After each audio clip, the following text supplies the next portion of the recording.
Okay, I got the red smoke. Gun runs north to south, west of the smoke, west of the smoke. Okay, copy. West of the smoke. I'm looking at danger close now. Come on with it, baby. Give it to me. I need it. You're cleared hot. Copy, cleared hot. What year did you get shot? 09. Hold on. We're going to talk about you getting hurt on the leapfrogs. Ooh. That was, you know, the cool part about that was Timmy IG saving my life. That's what was cool. Let me ask you this, because I've seen his son fighting in the UFC. Yeah. Have we been saying his name wrong the entire time? Yes. Because Rogan keeps saying Ige. Yes. That's how you say it. And the first few times he said that, I may or may not have texted him and been like, hey, you're saying this wrong? And then, because I met him at the same time I met you, because you were both at the jump team. I never, ever heard anybody say anything other than Timmy IG. Yeah. And he never corrected anyone. Ever. Never. And, you know, I see him like when he's in the ring because he goes and helps Dan. Yeah. And every time I see him, I want to be like, I'm sorry. Why didn't you just tell me? I would have said your name correctly. Yeah. Like, it just proves that he's such a good guy because he's like, that dude is a beast. And his son clearly is. But how's his son doing? Like, how's he? Michael, can you pull up Tim? No, what's his son's name? Tim is his dad. Dan. Dan Ige. Spelled I's in India, G's in Gulf, B's in Echoes. What is his record? He fought recently. I don't think it went his way, but I don't think he took a lot of damage. I think it might have been a decision. Today's episode is brought to you by Montana Knife Company. Before I get into the ad read, this Friday's episode will be a little bit different. I'm going to sit down with Josh, or I already did, a little State of the Union, if you will, talking about American manufacturing. So that's coming this Friday. Now, who is Josh, you may ask? Well, he's the founder of Montana Knife Company. Built it here in Montana, growing it in Montana, started in his garage. That's actually when I met him, and then built a building just off of his garage, which I told him the first day may not be big enough. Now he's building something 10 times the size of that, just on the western edge of Missoula. American-made products. We'll talk about that again kind of on Friday. Bringing jobs back to the U.S., paying a living wage, assembled, finished, sharpened, great warranty, all of those things. Constantly releasing knives. Thursdays and Saturdays, I believe. He just came up. Keep your eye out for this thing. This is the mini war goat, I think. If not, that's somehow your fault, Josh, that I said it was the wrong knife. This thing, for those of you that know me, know I'm huge into knife fighting with boxes and envelopes, which is what I'll use this for. I hate knives. I'm scared of knives more than I am guns, but I digress. MontanaKnifeCompany.com. If you go there, there is a selection of knives that are in stock, but that's also where you're going to go when the drops occur. You can sign up for an email. You can sign up for a text. They go quickly. These are thousands of blades that are selling really quickly. My suggestion to you is this. Buy something small like a sticker, maybe even a T-shirt. They have an amazing design suite of apparel, T-shirts, everything from technical gear. Save your payment information, and then when you go back to checkout, it'll really help you in the future purchases. MontanaKnifeCompany.com. Go check it out and tune in this Friday. Tim, I apologize for the decades of saying your name incorrectly. As do I. Also, what an asshole to just let an entire community mispronounce your name. Yeah. 19-9. Does it say when was his last fight? Okay. What we got here? Sean Woodson. KOTK. Okay, so he round 3, 1 minute and 12 in. Man. He's doing, so KO, TKO. He got dropped, but wasn't like out. Wow. Well, he's fought some good people, huh? That is a hard life, man. I can't imagine. That is a hard life. It was cool. I had no idea that his son was fighting, and I will run into him about every 15 years, and we're always like, "Hey, dude, what's up?" And then that's it. And then I saw him ringside. I was like, "Fucking awesome, man." Yeah, he's proud, and it's cool to see, man.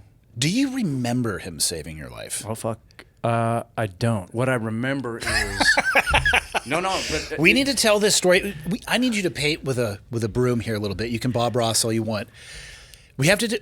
You got to describe, first off, the ridiculous job that you guys were doing in the late 90s on the parachute team, which was an absolute, seemed to be drinking clusterfuck of a mess. And I understand the maneuvers that you guys were trying to do, but we have got to try to figure out a way for people to understand what happened to you. Because it's wild, because I knew you before the accident. Yeah. And then you were Slightly different man after that accident. Yeah. Then you got hurt again. Yeah. Might have spent a little time in a rubber room and were a different lot. man after that accident. About 6 months, all said and done. Yeah. Yeah, that definitely rang my bell in a different way. Yeah. Yes. I think the first one actually rang your bell. Yeah, I was unconscious for a week. Broke L1 through 5. So you guys, was it paralyzed on Was my it right Qualcomm? No, we were out at Brownfield. Okay. And it So Jimmy rained. was on the Navy parachute team. Yeah, it was my first 6 months on the Navy parachute team. Okay. What does it fall under? Navy recruiting? At the time, it was under the center. That's what they pitch it as, though, Yeah. right? It's recruiting, jumping into yeah. high.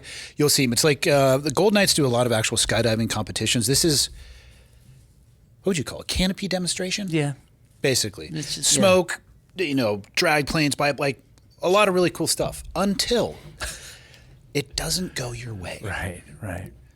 Yeah, so we had this. Everyone's familiar with the 3-ring system on the. I mean, you and I are. It's a broad thing to say, everyone. Right. So when it's a friction reduction system. Yeah, right. So when you need to get rid of your parachute, you pull a handle and it lets these rings release each other, and it lets your parachute go away so you can get your next one out. If that's your choice, of course. Yes. At any rate, we had a strap that had one of those in us, and so. And that was to essentially- keep two jumpers together, right? Right. You would So, tether? Yeah. So basically, what I would do, this is the first time I'd ever done this. Timmy was the most senior guy and by far and away the most talented guy. Like he was. Yeah. Okay, it was just, He's a sky god for sure. yeah, just a natural. I dock on him. He comes down, puts his feet in right over my right where your slider comes down, the riser's end. He puts his feet in, and then he slowly feeds this. There's a carabiner, nylon webbing with a 3-ring system in the middle. Pillow on Only one side. one 3-wing system. Correct. Okay. And the pillow was on his side. Okay. Where did you carabiner into? I carabined into my main lift web here. Okay.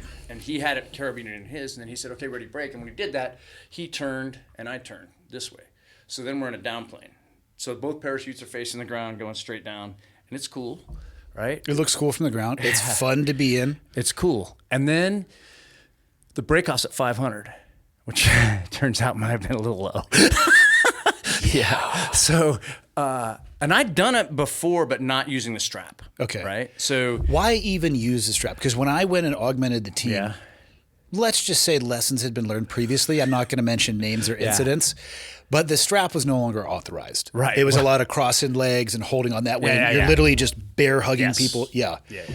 I think this strap was for. Because it doesn't make the down plane any more dynamic, does it? I don't know why it was used, and I want to say it was because it gave you the ability to. Yeah, I don't even remember. Both jumpers could have hands on toggles. It would be less energy. These 2 waters are for you too if you need them. Thanks. Yeah, so both jumpers could have their hands on their toggles, or at least in their risers, because the other way you're really holding Yeah. on. You'd have to, but when you let go, you come out of it. Probably it might just be like a work, or it was probably pitched as a work reduction device. Maybe. Well, at any rate, we're hauling ass, and I'm like, yeah, this is cool. And then 500 feet, and so he's like, hey, man, when we briefed it before, and he's like, 500 feet when we break, turn your head, because when the 3-ring comes apart, it can slap you and knock your teeth out, right? So I'm like, okay, cool. So I turn my head, and I feel, and he's a strong son of a bitch. Yeah. I feel, he's yanking. I look over, and he's like, pull us together, man. I reach over and I try to grab his like main lift web, and I try to pull us together to get the tension out of the strap. Yeah. Because he couldn't get what had happened is it had inverted on itself. Oh, it twisted? So the 3-ring had inverted and it was pinched. That's never coming out. It was, the parachutes are pulling us, and I'm like trying to pull him over, and then I remember looking at the ground, and I'm like, we're fucking dead, because we were hauling ass. I really did. And then I woke up a week later. Michael, please go to YouTube and see if you can find a video of. Actually, put a Navy parachute team downplane. Yeah. I would like to give people, because we can put it up here so people can watch this, an idea of the vertical velocity of this. Yeah. It was fucking cool until it wasn't. You know, these days, I mean, I'm sure you've seen this, they'll take it and then they actually will carve it out and bring the canopies back up. I was just down in Florida and watching the Red Devils do it, and it was pretty cool, man. Red Devils. This one here? No. Downplane. Yeah, just type in downplane, yeah. That's why I got up there. Put it in between team and down canopy. Team and down, good. Canopy. You have not. Then for you, Michael, Google symptoms of Down syndrome. Fucking. For some reason, it deleted my.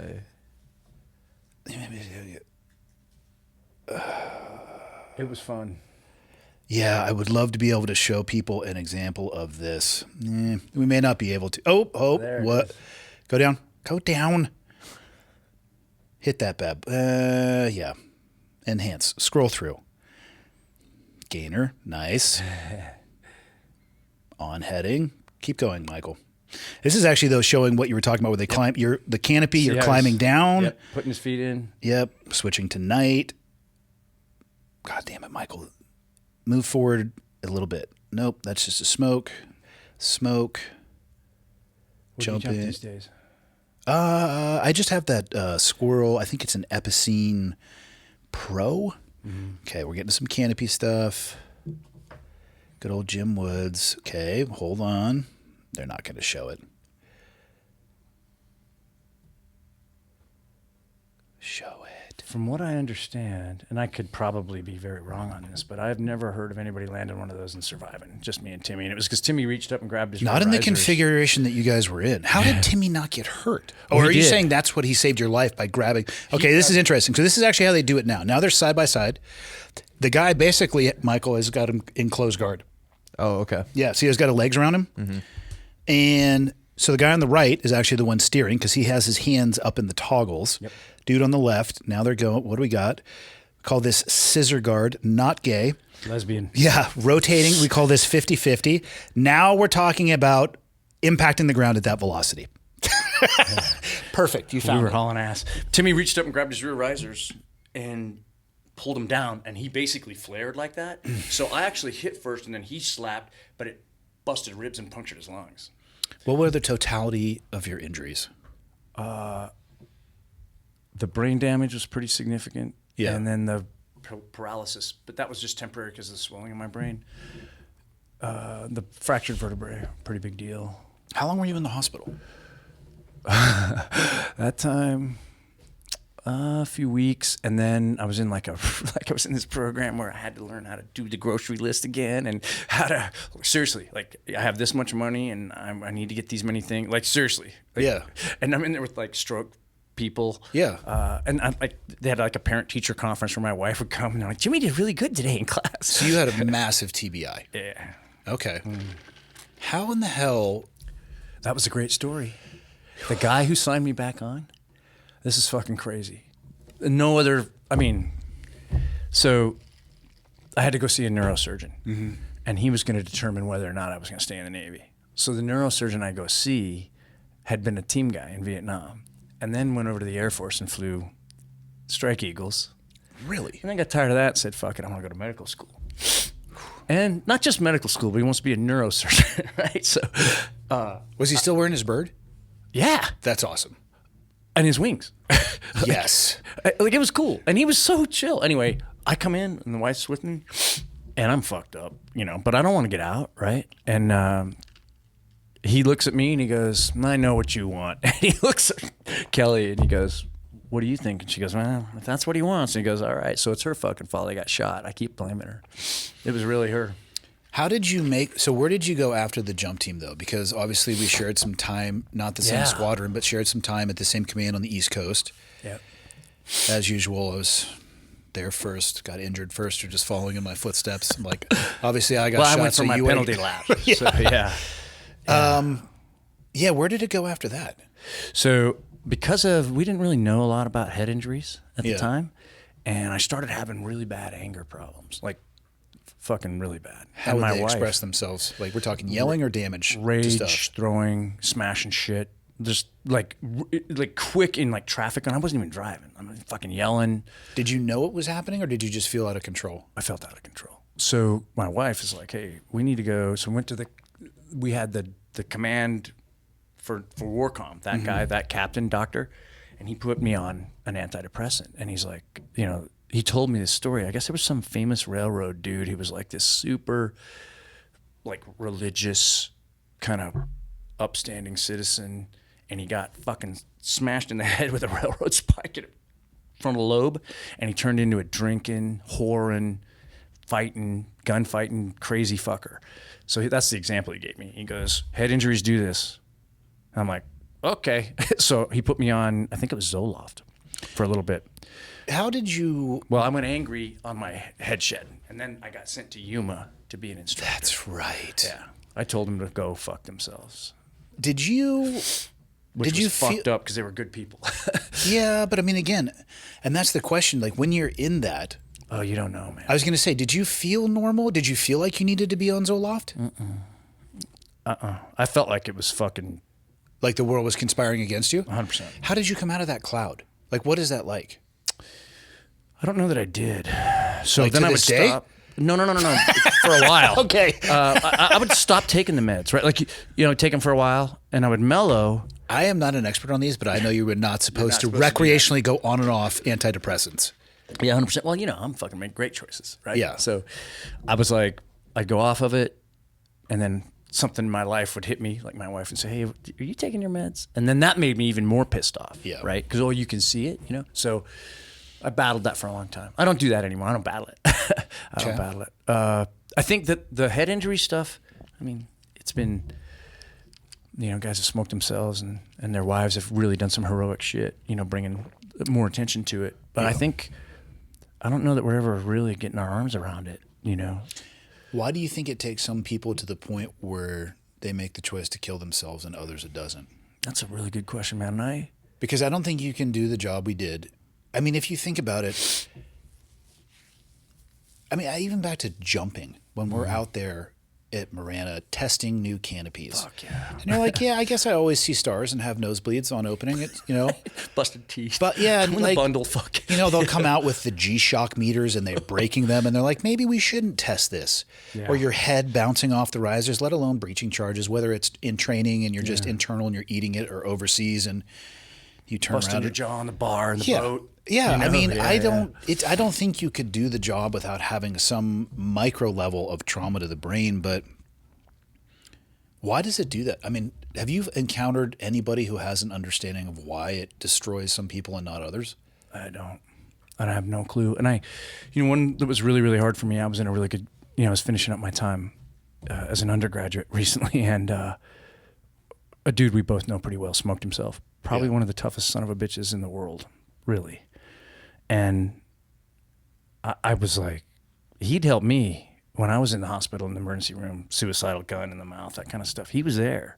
And I remember saying to him, hey, man, my injuries are only this big. I only got, and he was like, no, we all have our way through this. But I was in this class, and we were reading Moby Dick. And there's this part, Ahab, this captain, and he's a fucking, we all see him in the mirror. We do? Oh, yeah. It's been a while. Yeah, he's there.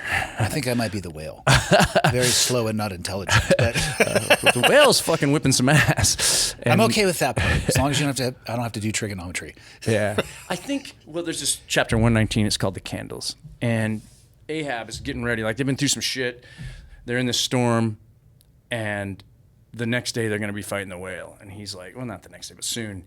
And he goes on this fucking kind of madcap soliloquy where he talks about, he goes, I know what you want for your worship. He's talking to his conception of God. Yeah. But the way I'm going to worship you is defiance. That's how I'm going to worship you, because, and I take, this is my liberal reading of it. You don't have any choice about where you're born, what you look like. You don't have any of those choices. So I think there's some defiance, and you know what? And I'm not saying that it's a good thing. Yeah. But I think that sometimes when you feel like there's so much going on that I have no fucking control over. And I also think that when you get to that place, I actually had a woman approach me, her husband had committed suicide. And she said, I don't really think he would do it. I just don't think he could do it. I just can't see him that way. And I'm like, nobody can see themselves like that. And Yeah. I think that's another thing. Like when I was there, I had the booze and the drugs in me pretty significant, but I still I just didn't have hope. What stopped you from going through with it? I'm a pussy, maybe. I don't know. I mean, I don't know. that's. My wife came out, and I was but like, clearly, that is demonstrably true. We've known that about you for decades since we've been friends. But seriously, why is it the tough guys that do that? Like in Buds, man, toughest guy. Because I feel like they don't think they can ask for help. I feel like They know that they've been there for other people, and that if they ask for help for whatever station they have achieved, and if you look at our old job, man, how dumb is it, the things that people did for ribbons on your fucking chest, that I don't even know where my uniform is. I don't have a single military paraphernalia. I probably do somewhere, but if it is, it's in a box and it's accidental. And what I want to make sure that I'm not doing is degrading anybody's service. I'm super proud of my service, as I'm sure you are. But I spend a lot of time asking myself at what cost and what was accomplished from it. And if at the end of that, and you have an 8-inch rack, right, and all the gold flare pieces, and you end up unable to have a relationship with a loved one or a friend, you can't manage your finances, you're in the grips of alcohol or substance abuse, and you end up putting a tool in your mouth that we are probably some of the most trained people on earth how to use, and you turn it on yourself. Yeah. What in the fuck was the point of all of that? Yeah, I think, the kids, they are the ones who bring the truth, right? And I've had them ask me, why did you? And I had to think about it. Oh, you mean the kids at school? Yeah. Like, we'll get to Yale. He's smart. Well, man. actually, this one actually came from a kid in Taiwan. My son teaches the AP literature at a high school. No way. Yeah. That's awesome. And he had them read my book. And I went over and I sat in the class and this kid said, why did you do that stuff? And I'm like, I just wanted to be loved and respected. And that, I didn't think that, the way I came up, I had some rough times, just like everybody, but the way I came up, man, my relationships were transactional. If you do this, then you get this. If you do this, then you're going to get the fuck beat out of you and you're not going to get this. We're talking about from with your parents? Yeah. I was adopted several times and ran away and lived in different places. So the military made sense, right? Yeah. You show up, and it wasn't that hard either. Show up, run a razor across your fucking face, shine your boots on time, And I figured by reading all that, because I didn't read what I was supposed to read. As a kid, I read war books. So I knew if I went out for a hard unit, then I'd see love. Right? Because those dudes would fucking give it up for each other. I'll tell you what, man, as silly as that sounds, I sure as fuck saw that. Dude's covered open ground in a gunfight to save my life, and the fucking guys flying those helicopters. Oh, dude. God, they dropped us off in a shit, and then they fucking came back, right? I often wonder, now that I fly helicopters, where the compartment that they keep their balls in, because I feel like they need another fleet. Those guys. Oh, my God, man. Dude, I've had some Chinook pilots on, some... Alan Mack? Yeah. Dude, when he was talking through just working the problem after getting the living shit shot out of his 47 on Roberts Ridge, and just, there went the hydraulic fluid, we're going to die, and there's just a crew chief pumping some in the back, he says, we're good now. Just keeps flying. Yeah. Oh, we're going to die now. But completely flatline working the problem, and then after that, getting another one and going right back there... My God. Yeah. At least we could shoot back, probably. Right. That dude's just up there in a flying steel a school bus Who concert. bullet magnet. Hey, you can hear me from 10 miles. Start shooting at me whenever you want. Right. Fuck. Yeah. And then, I did a podcast with him recently called the Hangar Z podcast, and he was on there at the same time. Yeah. Because he was in the Roberts Ridge, the Red Wings thing. And I was there, right? So we roped in after and all that stuff. And I said on there, whoever the fuck flew that, because we had to blow some trees down to get them to come in and get the bodies out. Yeah. And dude, those trees were like, they were 100 some odd feet, and they weren't like they were gonna cause some fucking damage. So he told me on that podcast it was him. Of course it was, right? Yeah. He fucking flew, it was on a ridge line, so there might have been some wind at about 11K. Yeah. And he fucking flew that thing in and brought it straight down an elevator shaft of trees that didn't have but maybe a couple feet of tolerance. It was, and then we're carrying the bodies on, and I'm like, God damn, man. Yeah, you're right. Those dudes have some minerals. It is unbelievable. And they deployed more than us. They were deployed, they were doing shorter deployments. Their op tempo was higher. Well, they were supporting 2 units. Yep. They had the CAG guys and the blue guys. Yep. Back and forth. It's interesting. You talk about your childhood. Did you ever talk to people while you were in about it? Mm-mm. So, and this is why I bring this up. It's fascinating. Yeah. The people that wanted to do what we used to do, I try to tell people we are the most normal people in many, many ways. It's an abnormal desire for sure, but I didn't have a lot of conversations with guys while we were in like, hey man, like, Yeah. how's your dad and mom doing? Right. It wasn't any of that. Right. The number of people that I have talked to who I'll use a broad term, maybe not necessarily theirs, but came from a traumatic upbringing that sought that particular job.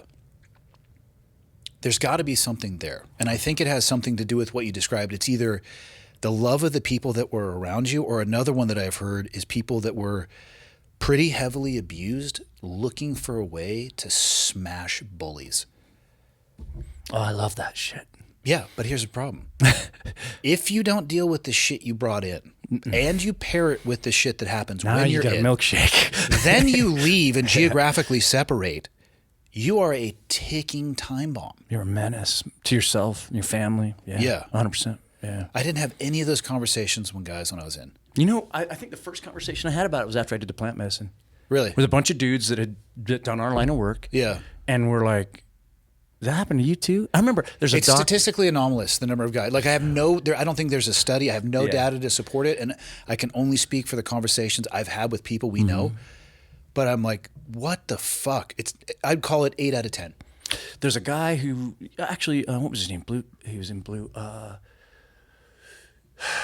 Started the plant medicine thing in the community. He and his wife kind of started it up. Anyway, they just did a documentary the about Capones. Yes, Marcus Capone. One of the doctors that they used in that said if it wasn't for child abuse, we wouldn't have a military. And I was like, whoa. So I took that actually for my class. Look at the Spartans, right? So they went through these particular things, and I took a book by a professor on Harriet Tubman. Harriet Tubman, what she went through made the Spartans look like playground, right? But what did that do to her? What did it do to the Spartans? Yeah. Why were guys like us good at that stuff? Did you know the Spartans usually had to shave their bride's head on their wedding night? Really? Yeah, they were so used to butt fucking each other. They needed to I never understood that. Like, why are we so? I mean, you guys do know that they fucked each other on the regular. Did we miss out on a bonding opportunity by not following in their footsteps? I mean, I tried. Because it was painful. There's a lot of dudes who would talk about Spartan type stuff, and every time I'm like, Can we just play the whole program? yeah, you guys are covering about 80% of what happened, and you're really leaving this in the gray area. Right. Yeah. Yeah. And, another thing about them that I didn't know, that since I started learning and loving these classics, right, is the only reason that they could do what they did is they had a whole support community like we did at the command. Well, you know what else they had? A really long time marching home before they got there to deal with their shit. That's actually true. Yeah. Yeah. No, if you think about it, they marched their way back, and they What do you talk about? but they're with their boys who had the same experiences in an environment where it's safe to talk about those things. And if you look at almost every culture, warrior culture, to include Native Americans, there was a distinct process between you're going to go out and be on the warpath. Mm-hmm. You are going to have a ceremony of some kind where you can talk about whatever you want. You can tell your story to the people, and then you transition back in. When you remove that, dude, I was home 96 hours after getting shot by myself. Stairs come down on a teeny weeny bird at Oceana, and my wife with my oldest son, who is now almost 22, is in a fucking stroller, and she's 6 months pregnant. After Red Wings, after that, I was home 96 hours after that. Did you guys just happen to be over there when Red Wings went down? Yeah. And it went sideways really bad. And oh, yeah, it went real bad. So, okay, so for people listening who may not, I think most people know what this is. This is the lone survivor. Yeah. You could watch a movie or read a book about it. I'm not going to discuss the accuracy or inaccuracy of either of those things. We'll leave that for another time. Yeah. Konar, take a look at it. Not the best area. The people that are up there are not your casual fighters. They're the guys who are like going to go walk a poppy field with an AK for 2 hours. Yeah. And they're pretty hardcore. Pretty hardcore. I will say not the best idea to go with 4 people, but in a Who concert that looks like a school bus and think you're sneaking. Dude. Yeah. Okay. So the huge firefight, people can research the aftermath of that. You were at Red at the time. Yeah. So what ended up happening? Did they spin you guys up as it was going down, or because then, well, not only was there the loss of life from that SDV element. It was after the the second. QRF, a helicopter. Didn't a 47 take an RPG? It basically augured in. Actually, it was flaring. Yep. So, the guy, I mean, it went to the same spot. And I think, It went to the same spot as the insert? and yes, and there were fast ropes on the ground. So when they heard the helicopters coming up the valley, Which, for people who don't understand, is in that area, I'm going to call that 15 minutes early probably with the acoustics. It is, let's just say we had in the video that's available, you can see them running. Yeah. And you can hear the helicopters. You can see them running. You know where they're running to. Yeah. Because they know. Well, and here's the thing, too. I always tread lightly on any type of TTP. We had to shift our tactics because of the acoustics if you wanted to get the jump on people, and I'll leave it at that. Yes. They know you're coming. They went right back to the insertion point. As far as I can tell. And, Okay. You know, and we'll get, like, when we got there, we walked in with the Rangers, probably 20 some odd of them guys. And in fact, I ran into one skydiving. He was working for the SOCOM Care Coalition. He was helping some guys learn how to skydive that had some amputations and stuff. I was taking pictures, and he's like, "Hey man, did you guys think that was bad luck on like your team? Because we lost like a lot of the guys that were on Red Wings from it was the 2nd Ranger Battalion. They had guys get killed and hurt and get really fucked up." And I'm like, you know, that we didn't lose many guys, Lou. But I think it did affect everybody in a really negative sense. I think there was a lot. And I think for me, the biggest part of the whole thing was there was never an after action. The only people who did an AAR were the TF, the 160 guys. We never did one. I never heard of an official. I never saw one. Seriously? Swear to God. Michael, will you please look up the total casualties for Operation Red Wing? Because I believe it's double digits for sure, because that 47 was packed. How could you not do 16? So the 47 had a 4 on the ground? All the Yeah. SEALs were at the back getting ready to rope. So Yeah. their bodies got blown down that fucking ravine.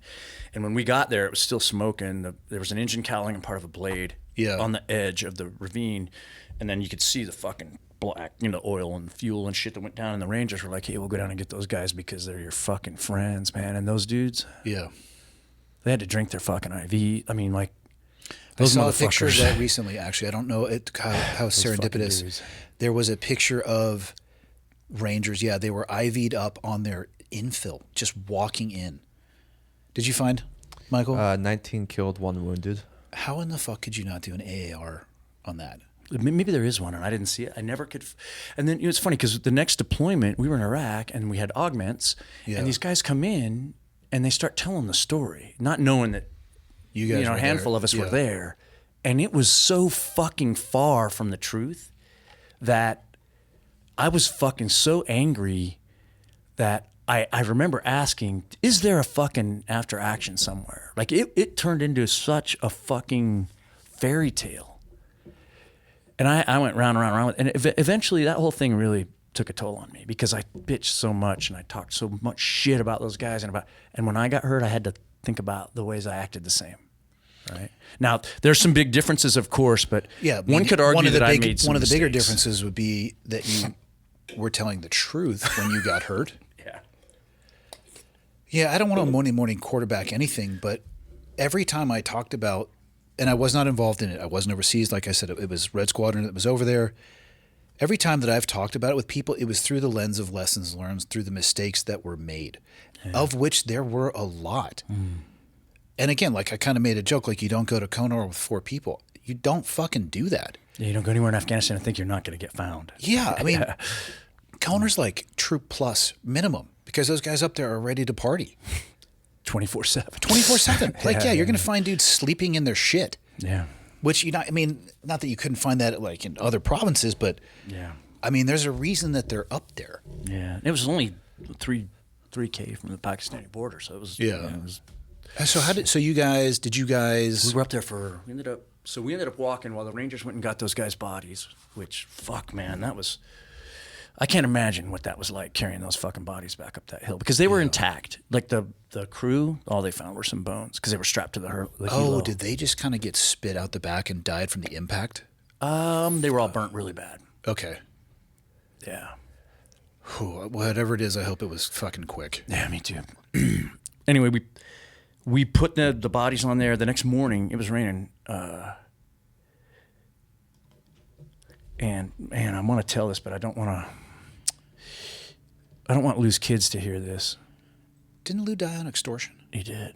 But was he involved with that recovery as well? Yeah, we're standing there. It was raining.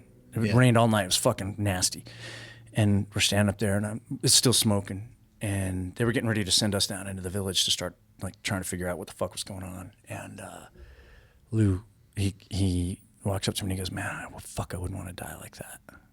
He goes, "It's like they were in a car wreck. They didn't even get a chance to fight." Yeah. 6 years later, bro. God, Lou is such a fucking funny guy.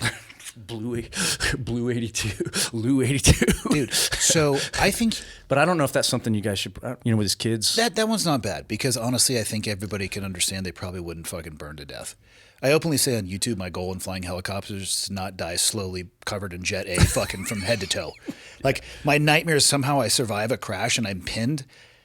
And not that this is plausible, but like gas is coming down on me from uphill as it's burning. And like, that's the shit of nightmares. Yeah. So Lou, when I went through AFF, it's Skydive San Diego with dude like fucking Adam, who again, ended up dying. Civilian ended up dying for, substance abuse problems. On my 9th jump, first solo, Timmy's on the fucking bird. It's in the caravan. Lou is on the bird. He's still a team. And right, because I had to go out first, it was one of their loads. He just looks at me and he goes, "Hey man, don't fucking die." Yeah, that's Lou. And I was like, okay, that's pretty good feedback, and just fucking dove out and did a solo, belly. I think I might have done some front flips because I was terrified to do anything else. But that's awesome. God, he was such a good dude, man. He was, man. He was something. Back to what you were saying about, the Spartans walking and having that time to talk. There's this guy. We're talking months, man. Yeah. Well, depending on where, it started off, but. There was a general, Sophocles, and he's written a bunch of fucking tragedies. My favorite is Tragedy of Ajax. But he would... Like the sink cleaner? Yeah. Except this dude was a badass sink cleaner. All right.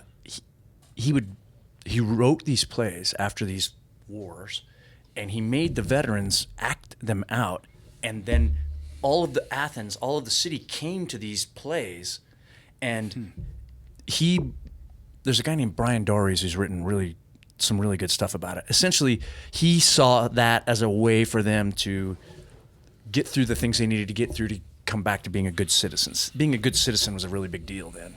So in that sense, it was kind of like the walk back.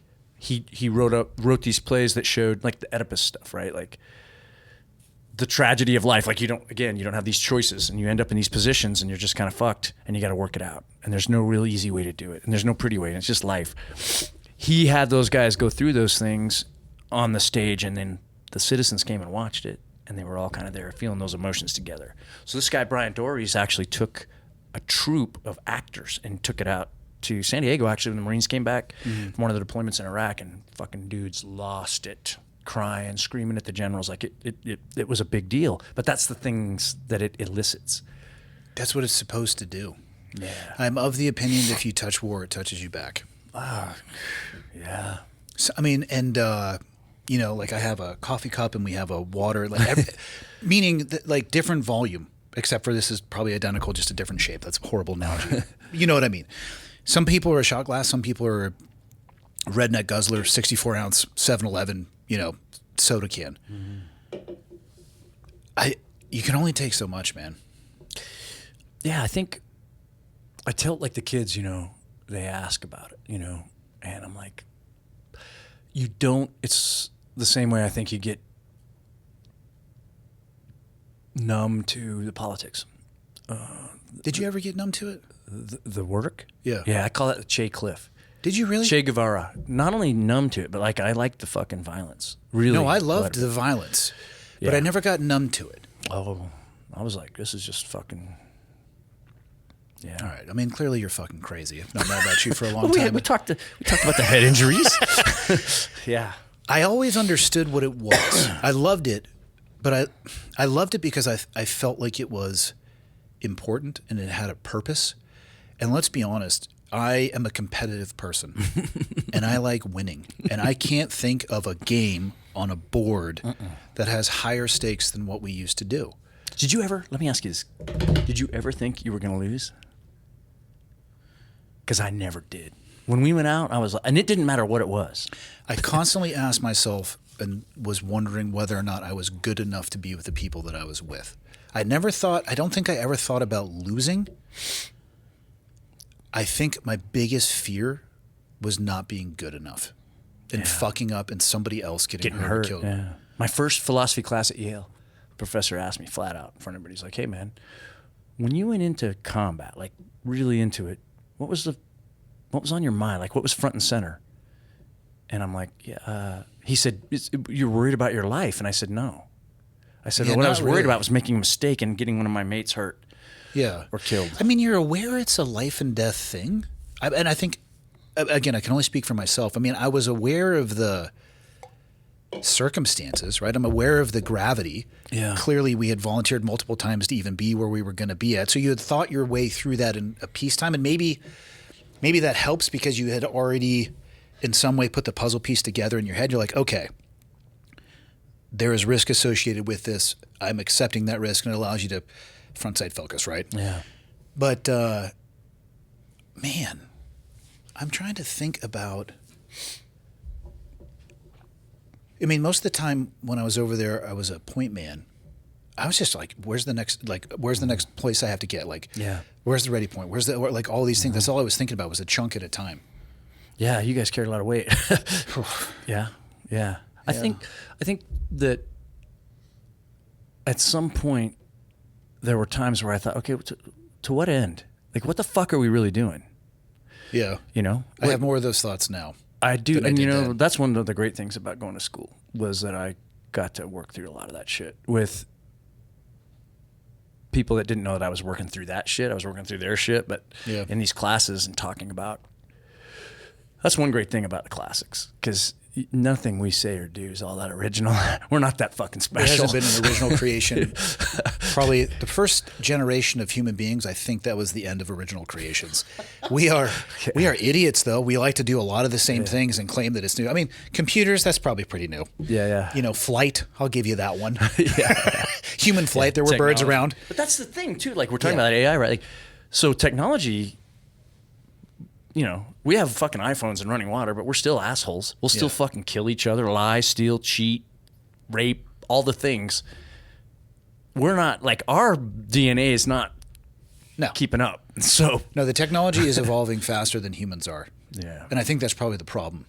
Like, I don't think, using the phone as an example, if you get on news, media of any kind, and it was all you saw of the world, you would constantly think there is an existential crisis because it's like an earthquake, which has happened since the beginning. Probably, again, I'm not an expert in the world, but earthquakes and tsunamis and people dying and catastrophes, you would have never heard about that. But now, if you want to, and if you live on that device, it's all you see. Oh, yeah. I don't think your brain is designed to deal with that. I agree. Yeah. You know who I don't see doing that? My classmates. What are you talking about? Aren't there the generation that... What was the average age of your classmate? 18 to 22. They're not on social media? Not like that. They all have accounts. Yeah. But you don't, like, they don't even answer texts. Like, they're very detached from it. It's a very disciplined approach to it. Like, there are times where I'm, like, texting these kids. I'm like, hey, blah, blah, blah, and I don't hear from them. And they're like, yeah, I don't check my phone until, like, 6. Or, you know, they have a very big discipline about it. Interesting. I think that is the way. I think that will serve you far better than you have to manage the device and not let the device manage you. Which, easier said than done. Yeah, My screen time would indicate that I have problems with that from time to time. I do like a fucking meme, you know? How did you go from learning to do your grocery list again to screening for selection? Dude. Well, see, I had been there. I had gone there in 94, that's I got right. there. I was a boat guy, and then I went through another green team to go to the assault side, and boy, I barely made it through that. And then got to, I was there and read blah, blah, blah, blah, blah, knocking it out, and I was like, I've never been to a professional baseball game, ever. And I really like jumping. And this is like, I I don't know. I keep working hard, but we haven't really done anything, you know? Yeah. So I said, fuck it, I'll try out for the jump team. And I tried out and they picked me up. I went out there and... But then to Yuma. Yeah, then I went from there to Yuma. And then Yuma, I called the Master Chief at the time. When I was out there, I said, hey, man, I really want to come back. You know, a lot of my friends have been getting in the shit and I really feel like, you know, and he let me come back. Did you have to go through selection again? Mm-mm. That's the way. Yeah. Yeah. I might have wanted to brush up on maybe this, whatever they're calling it now, CQB phase or whatever acronym it is.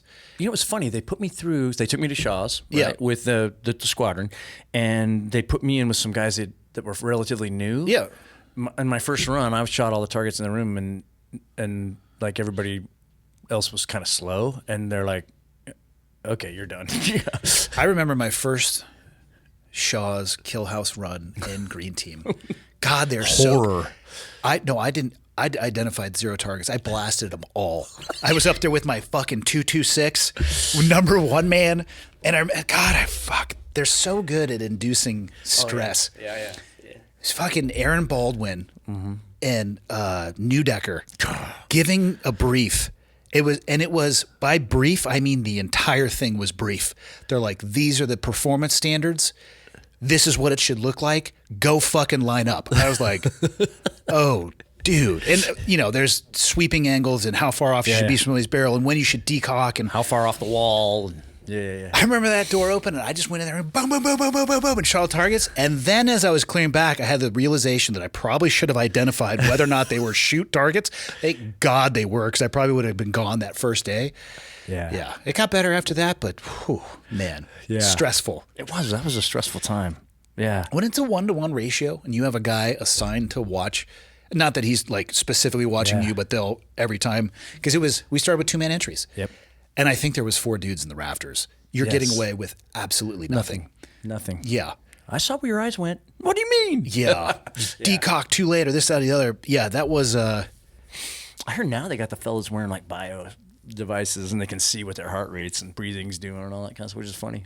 I wonder if that would help him identify the sociopath. Because mine would have just been in the red. Race cards, womp, womp, womp. I mean, stress is real, but as you know, you get a performance increase into a certain level and you take a base jump off a cliff. Yeah, and then it all crumbles. Yeah. Yeah. So what year did you get back to the squadron then? 2004. Okay. Yeah, that's right, because we did have some good crossover time. And then...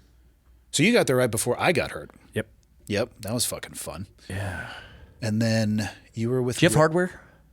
I have a good amount of whatever it is that hit me still in my hip. Okay. Yeah. They never did it. They left it all in. Really? Wow. They described to me what they would have done to go exploratory to look for it. And I said, is there another option? Thankfully, I had the wherewithal to ask him if there was a better option. And the doc was like, oh, yeah, well, just your body should encapsulate it in calcium and you should be fine. I'm like, why did you not lead with that? Because you led with intubation, flip me over on my stomach, 2D x-ray as you slice and start pulling things apart. Yeah. Where can we go with the... Why don't we just chill? Yeah, he's like, all right, cool, we'll get you medevaced out to Germany. And then I took a civilian flight home. And God, yeah, what a shit show. I was just left to my own devices for rehab, which thankfully, though, like we were talking about with Steve, that's how I found CrossFit. And I originally found it through Mark Twite. Yep. Who was running a gym at the time called Jim Jones. Yep. Which, Salt Lake, yeah. Yeah, and in the story arc of that company, Jim Jones became something else. But when I found it, Jim Jones was actually an affiliate gym of CrossFit. Okay. And he came out for that seminar, and that honestly probably, dude, I was really deep into experimentation of not, because I had the nerve, I mean, I don't need to tell you, but I don't know about your nerve pain. I was distracted during the day, so I was fine. But I would lay down at night and try to sleep, and it was the only thing I could not sleep. Yeah. But if I drank a bottle of Captain Morgan spiced rum and had about 6 Ambien, I'd catch a few hours. Doze. I didn't start at 6 for clarity. I started at 1. Yeah. And but then you wake up exhausted, all of that. And then I had there could be 30 water bottles on here, and I'm just like, yeah. And a lot of people have asked me, well, are you pissed about, the military, the medicine, the treatment that you got? I'm like, listen, They did the best they could at the time. It was agree. early on. I agree. And I was a willing participant in the treatment that I was receiving, but I was also a willing participant in getting my way off of it. But man, having Dwight come out and do I think it was a 4 or 5 day seminar. There's only like 6 of us. Sanders was one of them. And God, we just kicked the shit out of ourselves. That's what got me off all that stuff. Yeah. I finally slept after I physically exhausted myself. And the first day it was holding on to a vertical pole and like lowering myself into a squat, like just drenched. Yeah. Probably more in chemicals than sweat. It's funny, CrossFit did that for me too. It just took me, I was just to progress. I actually just joined a gym in Norfolk, CrossFit 757, and John, the guy who owned it, and they took good care of me. And then they cared about, the whole, it was good support, man. It was really cool. It's a great environment. It can be. It can be taken also too be a far. cult. Yeah, but I mean, the job we used to have is kind of a cult too. You think? Yeah. Yes, I do think. Yeah. Not only does it meet the 5 technical descriptions or descriptors, but yeah, 100% is in every respect a cult. So, unpack the night you got shot. You should probably explain what it is you guys were doing. I'm actually curious your thoughts. Mr. Bergdahl. Yeah. Where do you land on him these days? Because he's out now. Yeah. And there has been a lot of talk that nobody was injured, nobody was killed in the search for Mr. Bergdahl. Yeah. So it's interesting that that was the case. So in my mind, right, so we had canceled a mission because of the Illume, right? It was fucking, basically we had a full sun out, right? Yeah. And not a lot of wind and, summer. And you're not hiding from anything. So we canceled. We were going after somebody, and we thought, well, we can do this. This isn't immediate. We can do this. We can wait. And then we got some intel. And part of the intel was that these guys were talking about, Bergdahl. Had he already walked off base? Yeah, yeah. I was in Bagram the night he did that. There's actually people who have tried to say that it wasn't. I mean, I've read the letters he left behind in the N2 shop and looked at them. That motherfucker straight up deserted. Like they told me that there were no letters, and I remember reading it. And Scotty Banks was next to me. I have fucking seen them myself. Yeah, I was like, they didn't have them in the trial. They didn't have any of it. Bullshit. Yeah. Unless he totally deserted. Yeah, unless the N2 dude he showed me, a PDF of the letters that were written. Yeah. God, why didn't I have a cell phone at the time? Just a little chink. But I remember when they handed me the intel. I remember reading his stuff, and I looked at some of the stuff that he'd written personally, and I'm like, this guy's he's definitely hurting in the mental capacity in some way. And later on, when I was in the court martial, it was clear. I mean, it was clear that he was deficient. I mean, and then it came out later that he'd been asked to leave the Coast Guard boot camp because they thought he was mentally hurting. He walked off for sure. Yeah, and he admits it. At any rate, that night, I was like, okay, these guys are on the phone, so they're talking. As far as I'm concerned, they're involved. He's a fucking American. Maybe he's a piece of shit that walked off, but he's got a mom. Is this the High-Illumination night that they were on the phone? Yeah, okay. Same night. Okay. And I'm like, we got to go. We got to do this. And everybody agreed. And then we had a discussion about how we were going to go about it. And I won that one, but it was the more risky of the ways to do it. But I did it because I felt tactically it was a lot smarter. And I got tired of that argument about how far away they could hear the helicopters. I got tired of that. You know what I mean? Yeah. I don't know if you guys ever argued with the people flying the drones, but like, oh, they can't hear us. We're at 24,000 feet. I'm like, you guys get on a fucking airplane and come over here. Because it sounds like a very quiet lawnmower. Right.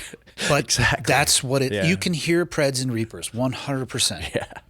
Yeah. Anyway, I was like, look, I would not have gone. I would not have said to go if there had not been conversations about that guy. Right. So that was the impetus for me. Turns out these guys were pretty bad crew anyway. They'd been doing a lot of ambushes and some other shit. Anyway, we got in there, we did what we could do.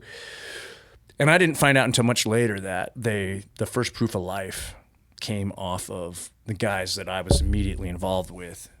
Because you were with a dog at this time, right? I was the team leader, and there was a guy, a handler, and a dog, and it was their first gunfight. And that's why I asked him to come with. I had to split my team up. At any rate, so that was the reason we left. Now, here's the deal. When it came out in the court stuff, there was never technically an op order, anything written to go try to rescue Bo Bergdahl. So technically, you could say that nobody was injured trying to rescue him. But I can tell you that we wouldn't have gone out had that not been the case, right? You see, Yeah. so it's like it's a formality thing. Yeah. Like the judge in there, It's he a asked me. technicality for sure. He asked me, he goes, "Why did you go that night?" And I said, "Because he's an American and he has a mom." Like he was trying to decide. Like I think the argument was that we didn't actually go out to rescue him, that we went out for another reason. So it was a Man, that's a stretch. yeah. Well, I can just say I was a team leader, and they said these guys had been talking about him, and I said, "Okay, we're going." So whether that was an official order, I don't know. Yeah. But I will tell you this: they did ask me later. They're like, "Jimmy, what do you think should happen to him?" And I said, "I don't think you guys give a fuck what I think." Strong answer, by the way. And they said, "Actually, that's not true. We want to know. The big people want to know." And I said, "I think he deserves a dishonorable discharge. That's a life sentence." And they're like, "No prison?" I'm like, "No. I think he's done enough." And the things that he went through, he volunteered for. Yeah. But they're significant. And I don't think that he should be, he fucked up. He paid the fucking price, and a dishonorable discharge is a life sentence. And that's what they gave him. And of course, there's been some fights back and forth. What's really funny is the big civilian lawyer that represents him is a professor at Yale. Really? Yeah. You ever talked to them about it? Yeah. Actually, when I was at the trial, the court martial, I was in the hotel. We were in the same hotel. And I walked up to him and I said, "Hey, man, thanks for defending him. I'm an American. I believe that everybody deserves, a fair trial." And he's like, "You're welcome, And I walked off and he goes, "Hey, come here." And he goes, and I leaned down and he goes, "Your fly's undone." "You're a good motherfucker."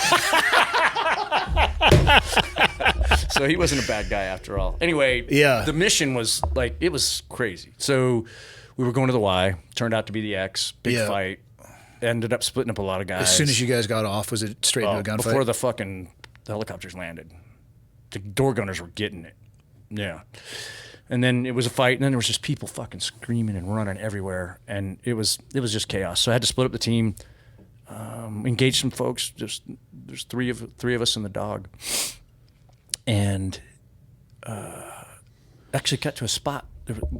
You know how on night vision, when it's really bright, it washes things out. It's Yep. difficult to see details, right? Yeah. So there were some dark spots in this ditch, and I said, "Hey, man, let's send the dog over, figure out what it is." Dog went over and didn't hit super hard. I was like, "Oh, that's kind of weird." And then the handler told me, and he went in and he did hit hard, and I ran up behind him, and they were kids. So the dog had found the biggest of the kids. She was probably 14. And the two little kids, he got the dog, and I grabbed the two little kids and I walked them out in a field. It was like a 5-year-old little girl and like a 3-year-old little boy. And I sat them down, and I think if I remember the word, I can't remember the word. I think I told them to sit down or stay there or something. And then I went back to get the girl, and I tried to get her up, and she was in the fetal. Pretty rough night, All of a sudden, there's fucking bombs going off, Yeah, people shooting and screaming, and then a fucking dog runs up and bites her in the fucking ditch. Well, don't forget the alien spaceship that landed. Right, exactly. And the aliens that jumped off. And the guy with the green fucking glow. Exactly, yeah. So she's just and I pick her up and I throw her over my shoulder, and I run out by the kids, and I take a bunch of IR fucking chem lights and I throw them around, and just as I call up to the gunship and tell them, "Hey, there's kids right here," I see they fucking burn about 400 meters from us, and there's some dudes carrying some heavy shit, and I'm like, "Oh, okay, this is next," right? So we move, kind of got on the wind line. It's funny, the things I can't remember, but the wind was out of the east. We landed south to north. So I lined the dog up with the handler, and we sat there for a second. I waited. They ducked down. The figures that we saw, they kind of ducked down. I'm like, "Let's go." And we started walking. And the dog, I'd done this before, man. This has worked. We didn't have any advantage. Mm-hmm. It was bright. It was an away game. We were in a fucking field like a fucking pool table, but it had poppies that had been harvested a month before. So it was like we were walking on fucking Lay's potato chips. You know what I mean? So, and to me, in my mind, this is a hostage rescue mission. I'm not going to wait around, I think the only thing you could have done to make that worse is maybe turn on a non-IR strobe. 100%. Yeah. What the Or started fuck, singing, man? Or started singing. Whistling. Yes. Yeah. Yeah. So we start. Jesus. We start taking off, and I'm watching the dog. And again, I've done this before, and the dog's fucking saved us. The dog got up to, I could see his tail come up, and I could see his shoulders And I knew, okay, man. The hawks start coming up, yeah. And I'm up, and all of a sudden, boom, he gets fucking blasted back. And I can see the muzzle flash. In the muzzle flash, I can see he didn't get shot by Bo Bergdahl, you know? So Yeah. I start filling him in, and I yell to the dog guy to get the dog back. And I took a step with my right leg, and the guy next to him in the ditch just sprayed and hit me in the leg. I can't believe he didn't hit anybody else. So I went down, and I remember in the air going, don't scream. They're right there. Don't scream, don't scream, don't scream. I couldn't fucking help it. I was screaming so fucking loud. I couldn't help it, man. So while I'm reloading my lungs to scream again, I'm like, shut the fuck up, shut the fuck up. You know, it was horrible, man. So I lay there, and I remember I could hear, like, I heard him pop a grenade, and I'm like, fuck, now I'm done, for sure. And I was waiting for him to get up and start walking. I kept trying to think about getting my gun up again, and when I was screaming, and my femur got blown out the back. It was it was nasty. Yeah. And those guys took care of the job. Mike Toussaint fucking just walked in, just fucking smoked them all. The grenade didn't get anybody.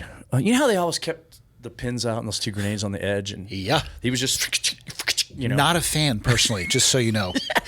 Yeah. Fuck you guys for doing that. Yeah, so I blacked out a little bit. Apparently I screamed a lot of things. I was really screaming about the dog because I really felt dogs don't understand Yeah. what we're asking them to do, and we're pretty fucked up. I think they kind of do. I don't think they understand bombs. I don't think They don't understand bullets. bombs, but I think they know what their role is there because they are. They know how to fight. Yeah, they're kind of into it. Yeah. Well, I mean, but if you told them, we're going to give you a tennis ball, but you might get shot, they probably wouldn't do it. Or I would agree. there's a pretty good chance that we're going to get blown. I remember being in a house. I could tell stories on that. At any rate, I was fucking, it was horrible. And then, Tourniquet, then fentanyl lollipop. yep, Sue came over, put the tourniquet on me, called the helos. Then 2 other dudes had to cover some open ground to get to me. And that was a pretty big deal. When they got to me, they're both 18 Delta guys. And all they had was shit in their pockets. Damn. And they went to it. Because I was still bleeding. Oh, really? Yeah. I mean, put the tourniquet on in the dark. You're not putting your fucking headlamp on. Yeah, I mean, there's for people sure. shooting. And so, and I was like, okay, it's tight. You know, Yeah. just fuck. You couldn't tell. No, he you did put a it good on job. until they scream for you to stop. Yeah. So those guys showed up and they went to work on me. And they definitely, they fucking basically took a bunch of Curlex and other shit and just rammed it in the fucking, and then tightened me up. And then those Hilo guys came back in and got me. And that was fucking, that's emotional. And you know what, man? I got to go a few years ago to their like formal and tell that story. Because, their families don't get to, they're not going to go back and, yeah, we saved a guy, And there were 4 dudes there that were still in, that were on that crew that night. And it was cool to tell their families, look, imagine the worst night of your life. And you're going to fucking bleed to death and die. And you're in a place so far from home. And you don't have any doubt that these motherfuckers are coming to get God, you. they're the best. They're the fucking best. They're the best. And I mean, we get all, I say we, shooters, operators, motherfucker, man. I think those dudes have bigger, I've been on the headset with them when we're getting shot at, and I have to take it off because they're so fucking chill. I'm like, I don't like it at all. I think that was an RPG. Oh, no. Yeah. Yeah, I don't like it at all. Yeah. Like, can we get some level of emotional response from you autonomous robots? They're just like, Yeah. And flying a helicopter isn't like an easy, I've never flown one, but. It's not the hardest thing in the world, but it's not easy, if that makes sense. It's complicated for sure. Yeah. And that's without being shot at. Right. And not being at night on nods where you have limited depth perception and you got to move your head around. Did you ever think about just smoking those dudes from the AC-130? Because we had to get close. I felt like we were looking for somebody. Oh, yeah. I forgot that Mr. Bergdahl might have been out there. All right. See? Probably better you made the call. Well, I don't know. Now. I forgot in this story. Well, if you knew he wasn't there, I'd be like, hey, can you fit a 105 round in between these dudes? That'd be amazing. Yeah. And then I think the gunship could have easily done that. I was really, a lot happened on that op, and there was a lot of shit that went down afterwards. There were some people that accused others of war crimes and things like that. So there's a lot of things that were loose in there. But the two guys that covered ground and stopped me from bleeding to death didn't get anything. Not a fucking thank you. I mean, from me. Yeah. They didn't get that's covering open ground in a gunfight and saving somebody's life's pretty. That's at least worth something. They didn't get anything. I mean, that's kind of the point of some of those shiny things that at the end of the day, hopefully your kids care about them. Right. Or they get you a little money somewhere or something. Fuck, do something. man. But we were talking about medals and stuff earlier, and even going back to the Red Wings stuff, like medals get handed out and why, and so even that system that I looked at as a kid, right? Like this for sure, like guys covered open ground in a gunfight to stop me from bleeding to death. Call it what you want, man. Those fucking guys didn't do it because they kind of thought I was okay. I was one of their crew. They loved me. Yep. They came and did it. I'd do it for them. I saw it. I saw those fucking guys on that helicopter who I wouldn't recognize in the chow hall. You know what I mean? Like I'd see them at night, Yeah. And those motherfuckers didn't bat an eye. I saw that. But I also saw the truth that the system itself is still human and it's fucked up. And you got to be careful about the way you judge yourself against those things. Do you ever wonder if the guys on the helos just look back at us and like, God, you guys are morons? Yes. I don't think. I don't think that like they don't want to hurt our feelings, but they're like, you guys could have chose other things to do. You're like, God, why do you guys keep asking us to land right here? Do we really have to do this? Yeah, they would do it too. Yeah. All right, so how'd you end up in a rubber room? Yeah, so the meds and the isolation, right? I was embarrassed. I was embarrassed for a lot of reasons. I think the biggest one was that I didn't realize how important my vocation was to me. Why is that embarrassing? Because I wanted to be independent. I didn't want to have to rely on any other group of people or to feel okay about myself.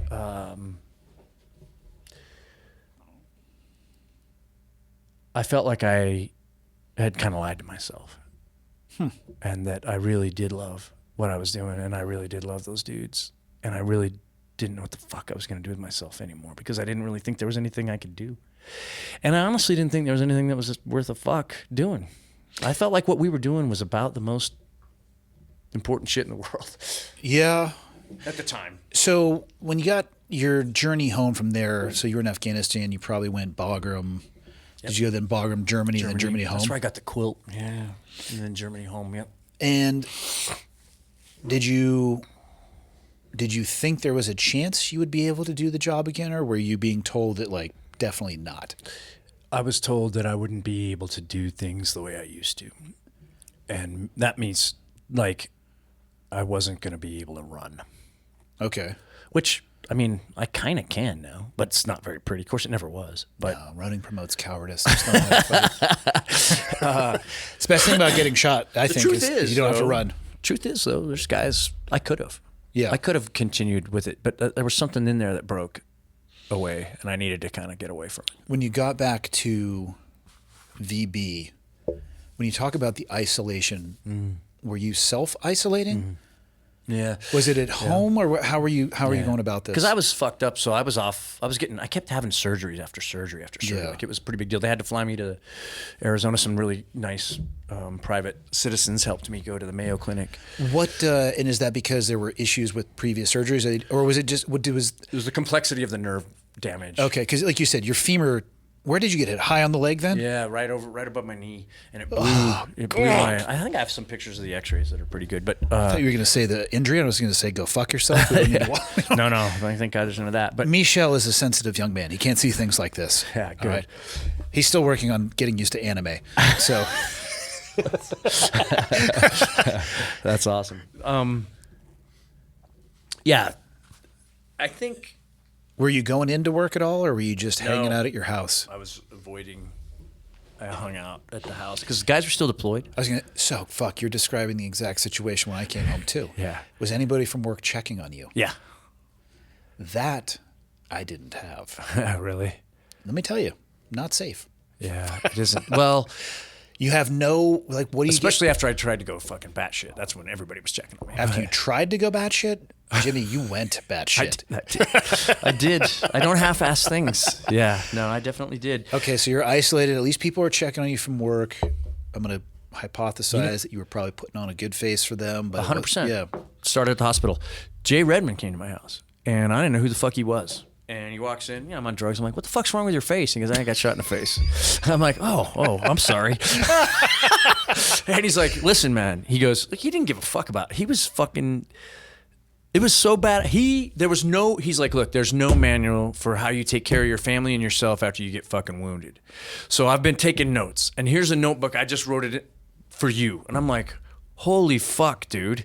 Right? Like, that dude's got it going on, you know? And his wife came and talked to my wife, you know, wife to wife, like, hey, these are the things you're going to need to worry about. This is something, you know, like that kind of shit was. And correct me if I'm wrong, he was not at the command, right? No.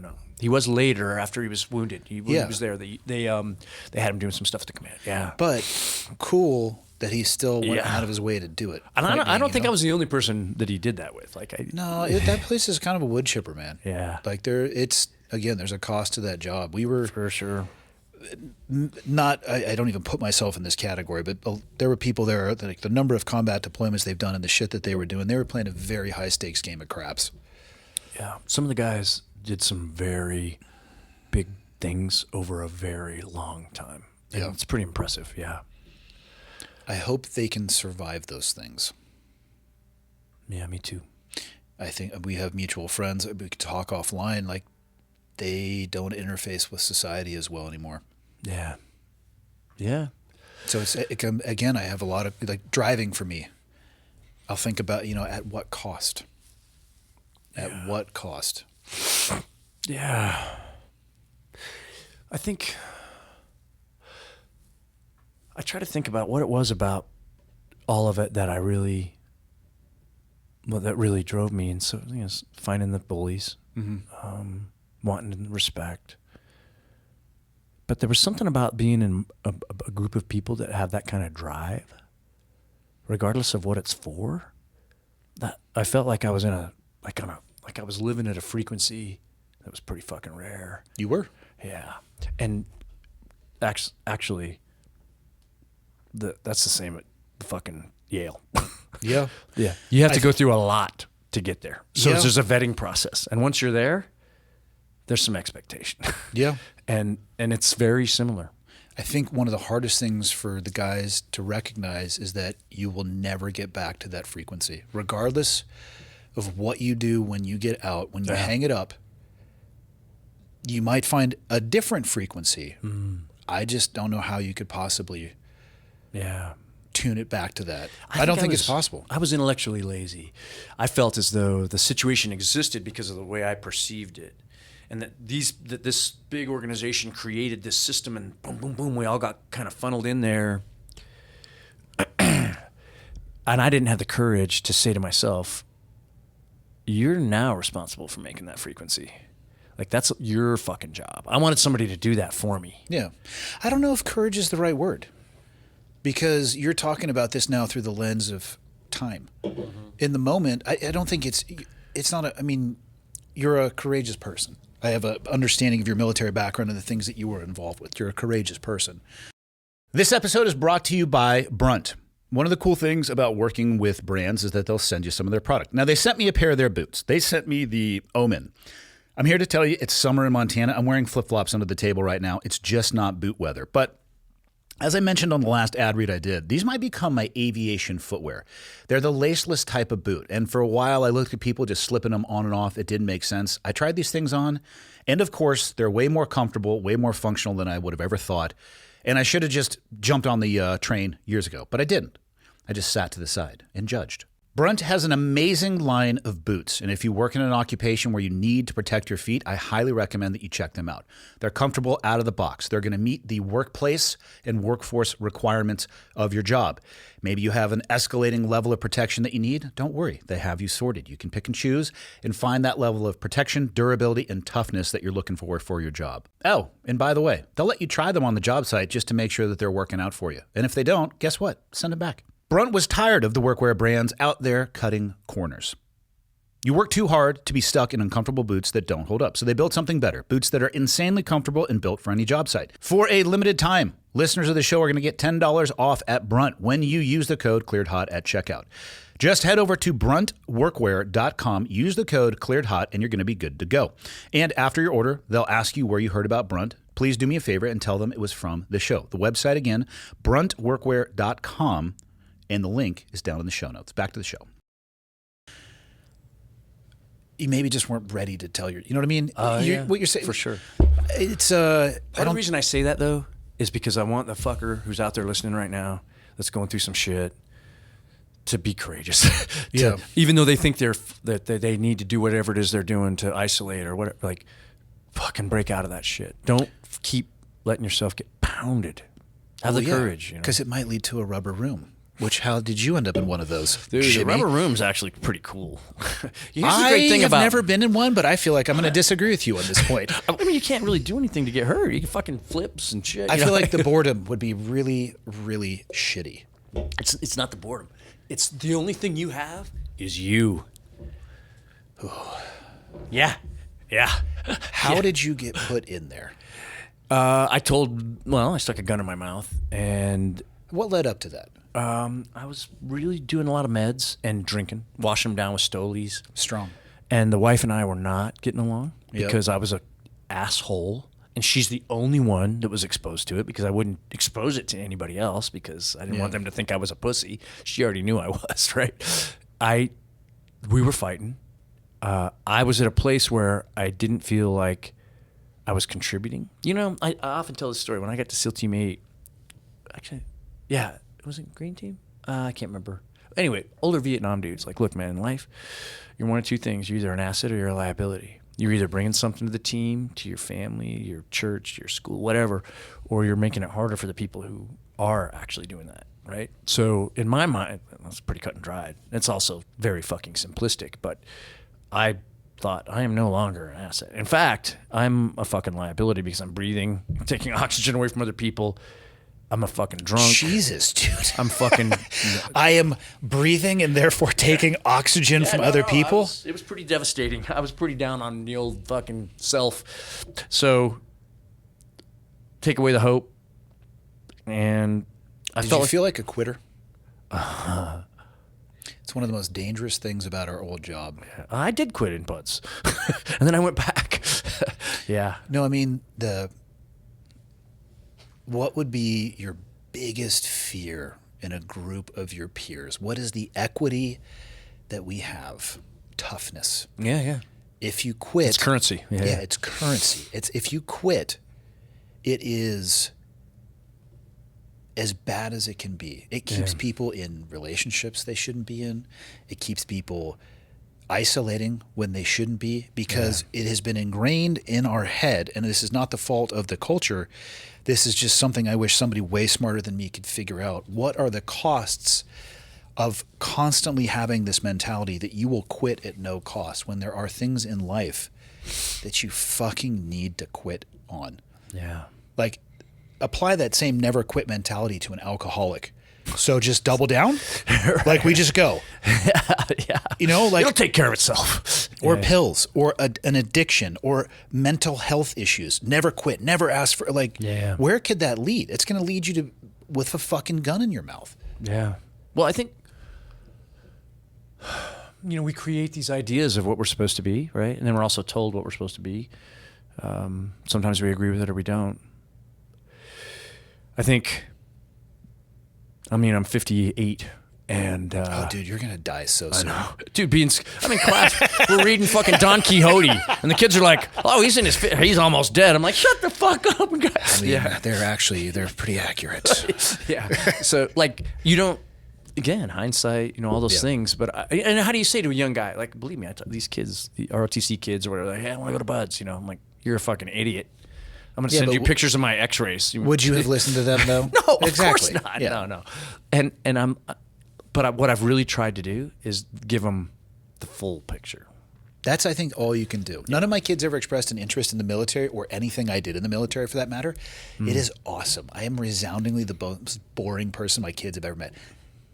I think maybe 2 or 3 times my kids have asked me about anything in the military. I don't bring it up. It just fucking is what it is.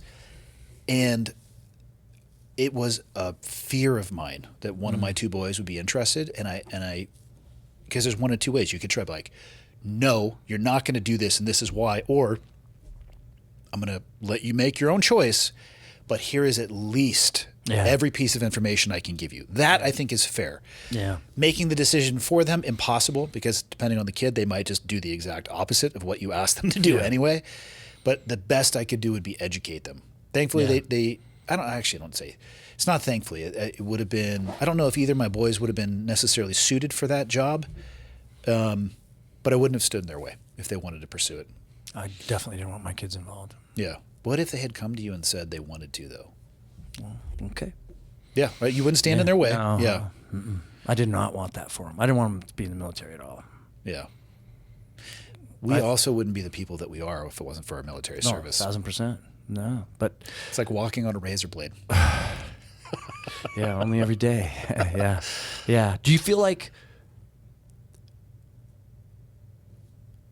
the work, I just say the work we've done post that is more valuable than the work we did during? Because I've had kids ask me that after talks, after I've given speeches. What do you mean by the work? So, like, talking about things.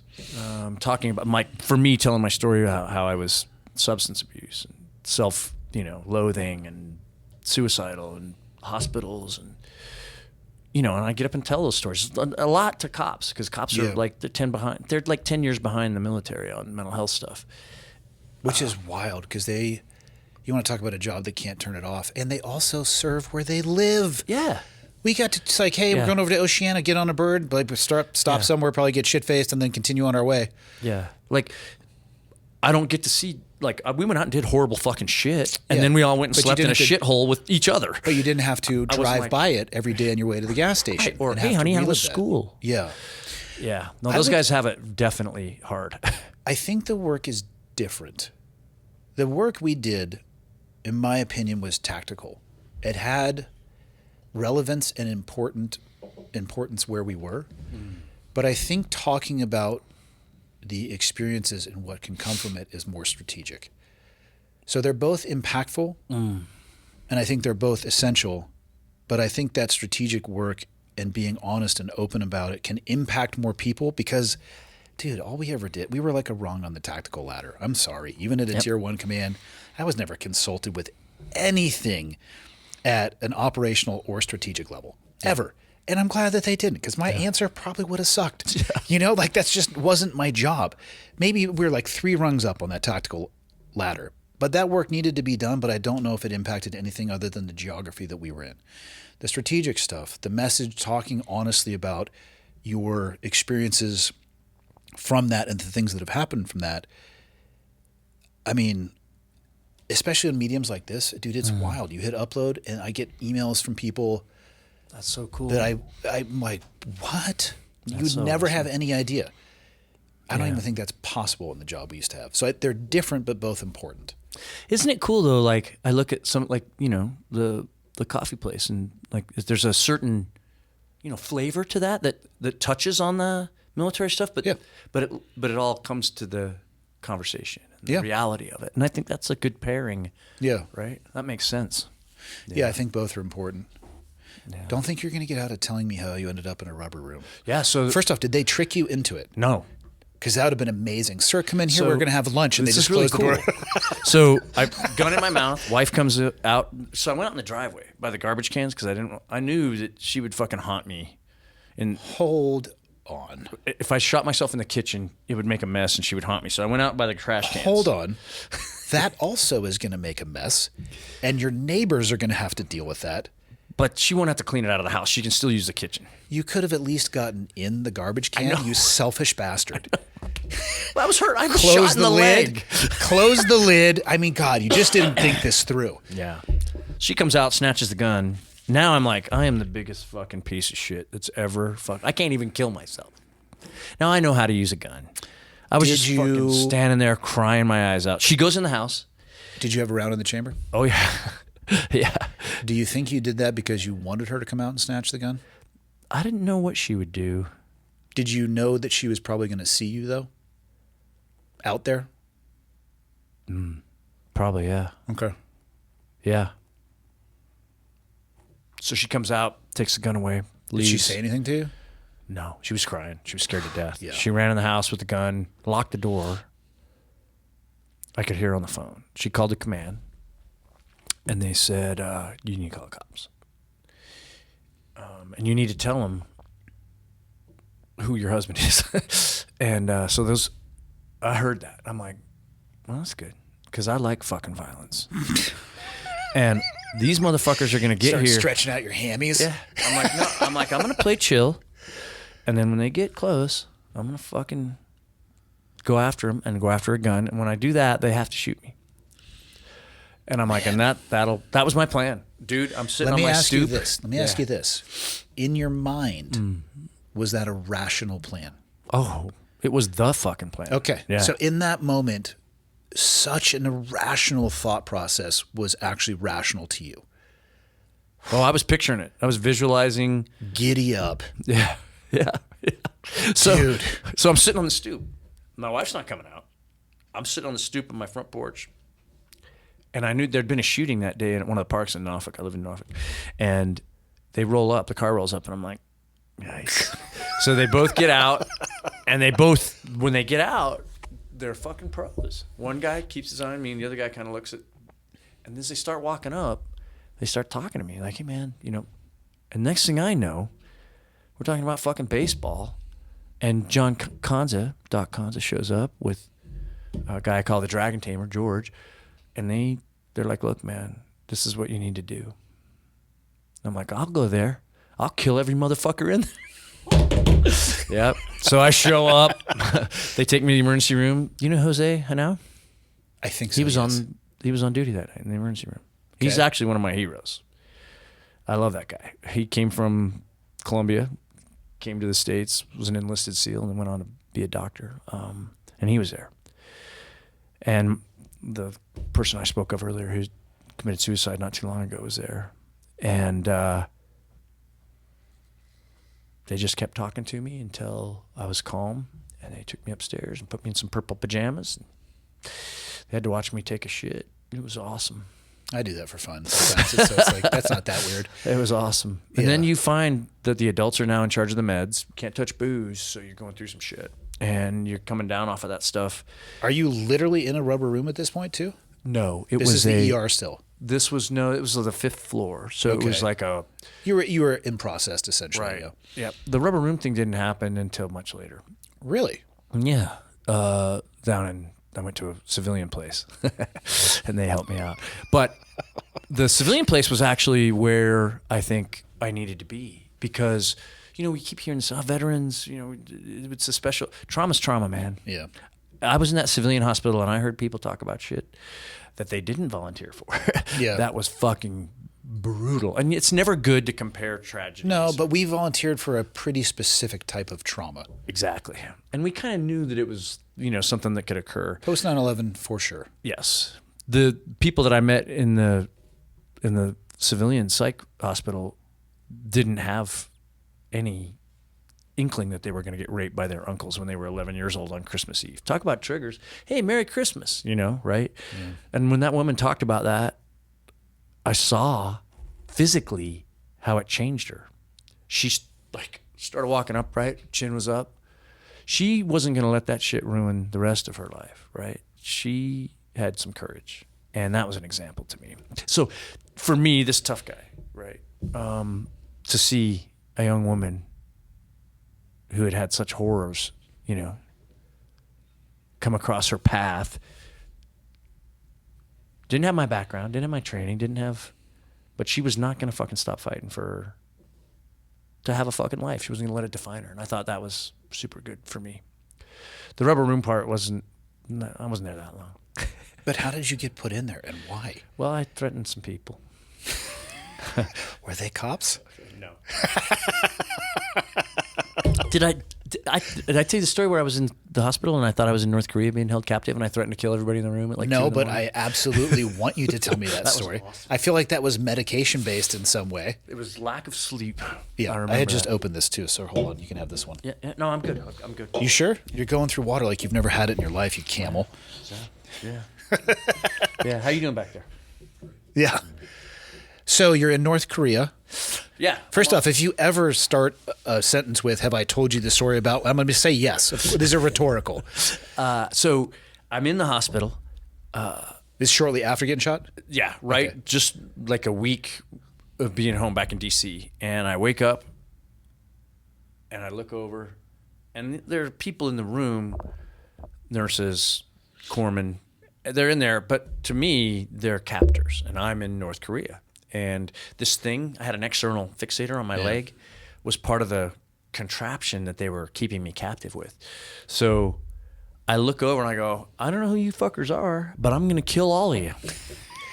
And I reached down to grab my leg because the external fixators. I grabbed the external fixators and I picked my leg up and I start getting ready to throw it out. And there's a corpsman, a young kid in there. He's probably 18 years old. He goes, whoa, whoa, whoa, whoa. He goes, listen, if I can get your wife up here, will you believe you're not being held captive? I'm like, yeah, motherfucker. Sure. I sit back. 20 minutes later, here she comes. God damn it, what the fuck is going on? Changed everything. Yeah. Dude, you would have nuked your leg. Oh, yeah, for sure.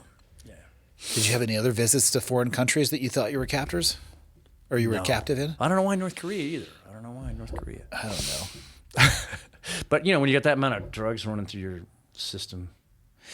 Yeah. How long you been married? 24 years. How did your wife stay on this ride with you? She's fucking insane.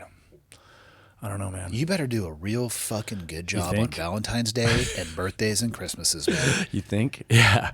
Yeah. I think, Dude. one of the things that is important to me at this point anyway is like I talked to some of my friends who weren't in the military and people who would be like, oh, you were this fucking badass, you know. Okay, but I'm just now starting to have a decent relationship with my children. I put my wife, I've been married 3 times, and it's not because I'm a great guy, you know what I mean? I put the people around me through a fucking, you know. So is it all that cool? You know, I wish it was as cool as people thought it was. It's It's not like the movies. It's not like the books. I don't care what size screen you see it on. It is way cooler than they could ever think, Yeah. and so much not in the other direction at the same time. I tell you who the really impressive guys were to me were the guys who did what we did and were good fucking fathers and good husbands. Yeah. And that's impressive. I don't know where those guys got that. You know, I don't know where that came from, but I really respect those fucking guys. I remember, like, my team chief, when I was first in Red, like, he would we're in Arizona, and I would ride with him, and he would fucking mail his wife a letter every fucking day, or at least every other day. A postcard, something. He was, like, that was a good example. Of course, I didn't take it, but yeah. Well, I think it depends on who you are coming in, Yeah. but I also think exposure to that world, it can either make you the best version of yourself because you have such a greater level of appreciation, or you could allow it to express the worst versions of yourself. Yeah. I mean, I don't know how you All describe. on the same day. Yeah. I mean, I don't know how Yeah. your thoughts on the time that we spent overseas, and I don't know how you describe to people that you can go from absolutely tears of laughter to tears of sadness within a blink of an eye on the same target. Yeah. Repeat that over how many times that person is there, or how many years, or how many deployments. Yeah. But it's also the simplest, most beautiful, purposeful thing that you've ever done, most fulfilling ever. It's pure.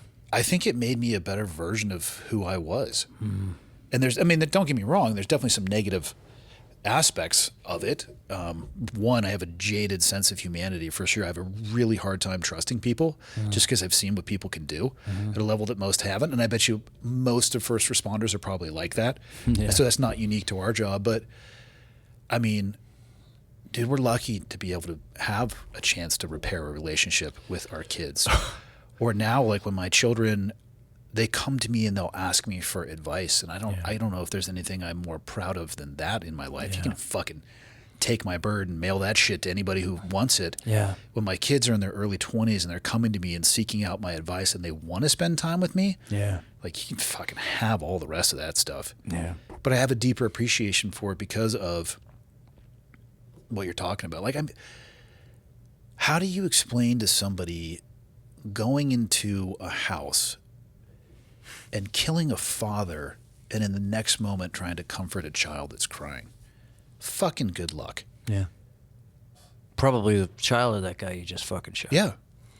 Like, how do you explain that to people? The range of emotions. I mean, to a degree, I guess people could say you're an autonomous robot, but I had never felt like an autonomous robot. I mean, that shit, both of those things are different expressions of humanity. Not that I have a deep understanding of it at all, but I don't know, man. In the looking back on it, I've been out for 13 years now, looking back on it, I think it made me a better version of who I am. I think some of the things I learned there are helping me now. Yeah. Yeah. But I was definitely I wasn't interested in any family, or I didn't care. Like, I just wanted to fucking deploy. I don't think that's abnormal though either. No, I think that it's depends. sad. Yeah. Well, everybody goes through the phases of their own life in their own time, Yeah. right? Again, the comparison is the thief of joy. It's, some people aren't ready for it. Yeah, no, for sure. I actually had a really good social worker. She was a veteran, and she told me, she was a black lady. She told me one day, she goes, Jimmy, just so you know, man, you scare black people. I'm like, what? Yeah, I shaved my head, all these tattoos. She's like, look, man, I just need you to know. I'm like, what? I look like a white supremacist? She goes, mm-hmm. I'm like, okay. How do I tone that down? In the appropriate attire, I could see that with you. Yeah. Yeah. But she was really fucking amazed. She said to me, look, man, because I was like, my family, I failed. She's like, you can't give people shit you don't have. You can't just pull things like that out of your ass. You don't get The pour from the empty cup. yeah, like it just doesn't happen. So, and I think like you've mentioned, if you go down the list of the Spartans and and guys like that, there's been some things in our pasts that we're not exactly set up for success in that realm anyway. You know what I mean? Like most of us, when we really started to see how fucked up people's families were was when a lot of guys started getting killed and their families would come and their wives are arguing with their mother-in-law, and like you see the fucking, and then you're like, oh man, we're all like this, You ever been at a funeral where they're trying to hide the girlfriend from the wife? Maybe. Yeah. I'll take things I never thought I'd have to deal with for $500, Alex. Yeah. Fuck, man. Yeah. Yeah. Where do we go from here, Andy? You know what? I didn't realize how selfish I was when I was in. I didn't realize how much I was torturing specifically my parents with their worry and concern. Really? No, I didn't think about it. And my children were very young when I got out. I did my last deployment in 2010, so Riley would have been. They were all sub double digits, which I think might have been a little bit easier. Like my daughter was still in a crib when I left the last time. She has no memory of it. But dude, the burden of us constantly going back and forth, and I didn't pay any attention to it. And now, even just the worry I have about my own kids, of them just navigating daily life, I'm like, Dad, I'm going to get you a pretty good Father's Day gift this year, That was my bad. My bad. Yeah. I never thought about it. It's funny, I talk to my kids, like I have two boys and a girl, and I call the boys, I call them the In Spite Of brothers. And I sent them a thing. I'm like, look, man, I worry about you guys because you didn't exactly have a great example, as a father. And, you're in that position now. And I'm worried. And they're like, take it easy on yourself, Dad. We got it figured out. You know what I mean? They're kind to me still. I was going to say, what was their response to that? I mean, there's the way if you're anything like me, I focus heavily on my failures and I and I don't spend a lot of time on my successes. And it's easy to present, Yeah. or when you see in the mirror, a jaded perspective of what other people see. It's dangerous, the stories we tell ourselves. And I struggle with this still. But, your kids might have a different perception. I think they do. I mean, the fact that they allow me in their life at all. I mean, after I got hurt, seriously, I was out of my mind. I said, listen, I'm a worthless fuck. You guys don't want to have anything to do with me. Don't just count me out of your life. You actually verbalize that? Yes. It's tough. How old were they at the time? High school. Fuck. Okay. No. Jimmy, they might have had a rough day that day. All right? You might have fucked that one up. So, but that's the great thing, right? Like, because I go down I fucked this up, I fucked that up. But if I stay in that world, which is easy because there's plenty of material, right? I can't be an asset to anybody. That's like depression is a selfish thing. Yeah. Like, oh, I'm so fucked up. Come on, Give me an example of somebody, though, who you think has only been an asset their entire existence. My dogs. Except when I'm cleaning up the poo. I was going to say, I was just about to wholeheartedly agree with you, except our dog is shit on my bed. Ooh. And that was a liability. And it was a juicy one. I don't know what he got into. It's a miniature dachshund, so wasn't a lot of damage. It was a tremendous amount of damage. I was actually questioning if he had any internal organs left over after it. Because that little son of a bitch, I let him out. But when he gets diarrhea, he will just shit all over the house. But he'll make sure that I am watching him do it. He's just like... Yeah. Sick little bastard. So there's some little bits of... But he is the kindest, most loving thing ever. Yeah. Dude, life isn't binary. No. Asset or liability, you want to talk about living a horrible and horrendous life of self-judgment? Yeah. Nobody can be an asset 100% of the time. Yeah. And it's probably impossible to be a liability 100% of the time. There's a lot of gray area in between those two things, man. Yeah. That's the gray area is where it's at, yeah? Fuck, man, I don't know. I'm still struggling to figure my own shit out. Yeah. I live more time, though. If I were to objectively look at how I consider myself to be... If I were to put myself, okay, asset, liability, and we have gray area in between that, oh, man. I try my best to move the needle towards asset every day. But, dude, it's probably somewhere in between. It's going to land in the gray area. Yeah. Even on, like, my best days where, like, I maybe make a good decision or do something that was helpful for somebody, there's still a remainder of the 23 hours and 59 minutes where I'm probably not direct. You know what I mean? Yeah. I just don't think it's possible. It's an uphill battle mentally. Yeah. I think that's true. But I also think it's good to have that attitude to a degree. Which one? The one where I need to fucking keep driving. For sure. But I don't need to drive myself to the point where I'm ruining my relationships and hurting my health and that kind of shit. That's where I'm saying the danger of coming from a community where it was all based on your unwillingness or inability to quit. Yeah. It'll fucking break you over time. I've watched it happen. Yeah. It's a sad... But we kind of do it to ourselves, Oh, it's voluntary. One of the guys I really have a lot of respect for is a retired Master Chief, and you know him. But he said to me, man, he goes, I when I look back now, I keep asking myself, why did I keep going? Why did I keep going? Why? In my class, the first book I had him read was For Whom the Bell Tolls, because it's got a lot of different takes. People are involved in that war from different, perspectives. I'll wait till we talk about the Yale stuff. Sorry. I was actually just going to ask you. So first off, because you're teaching at Yale now. Yeah. Fucking nerd. I graduated in May of 24 and I was teaching in January of 25. How did you end up at Yale? It's so cool, man. This is some funny shit. Fuss, who you had on recently, he was so cool. He said he was at a conference somewhere and he ran into a professor from Yale and the professor said, "Hey, I want to learn how to go skydiving." He's like, "Yeah, come to Virginia." He called me because I like to jump and I'm always out there with my cameras talking. And so we went for a jump and I was like, okay, this guy's old professor, No, he's a young dude. He's like in his 40s and he's a fucking real good athlete. And He was great. He was fun. He wasn't scared in the air. He was fucking solid. And then he later messaged me, said, "Hey man, why don't you come up to Yale and give a talk?" And I was like, all right, I've never been to Yale. Right? What do you want you to talk about?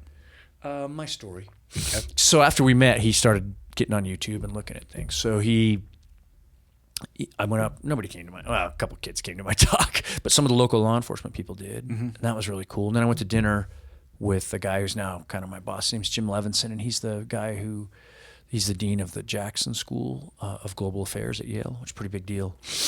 And we went to dinner, and he asked me, "Hey, what's that say?" And I said, "Well, my favorite poet is Pablo Neruda." And in his banquet speech, when he won the Nobel Prize for Literature in 1971, he said, "Through blood and darkness, poetry is written. Poetry should be written." And this Jim Levinson looked at me, and he said, "You should try out for this program we have here. It's called the Eli Whitney Student Program. It's for non-traditional students like you."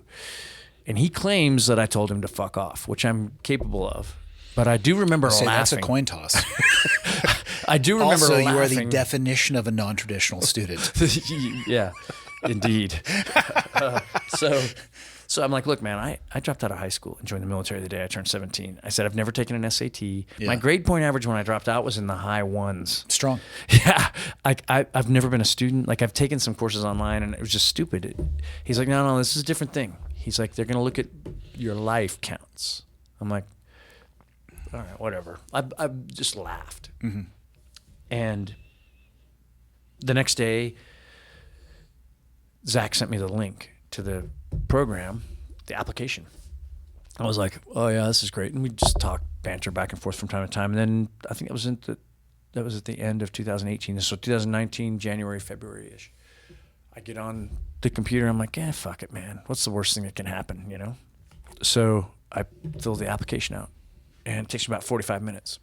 I don't know anything about applying to college. It seems pretty cut and dry. So I text Zach Cooper, is his name, Zach Cooper, Professor Cooper.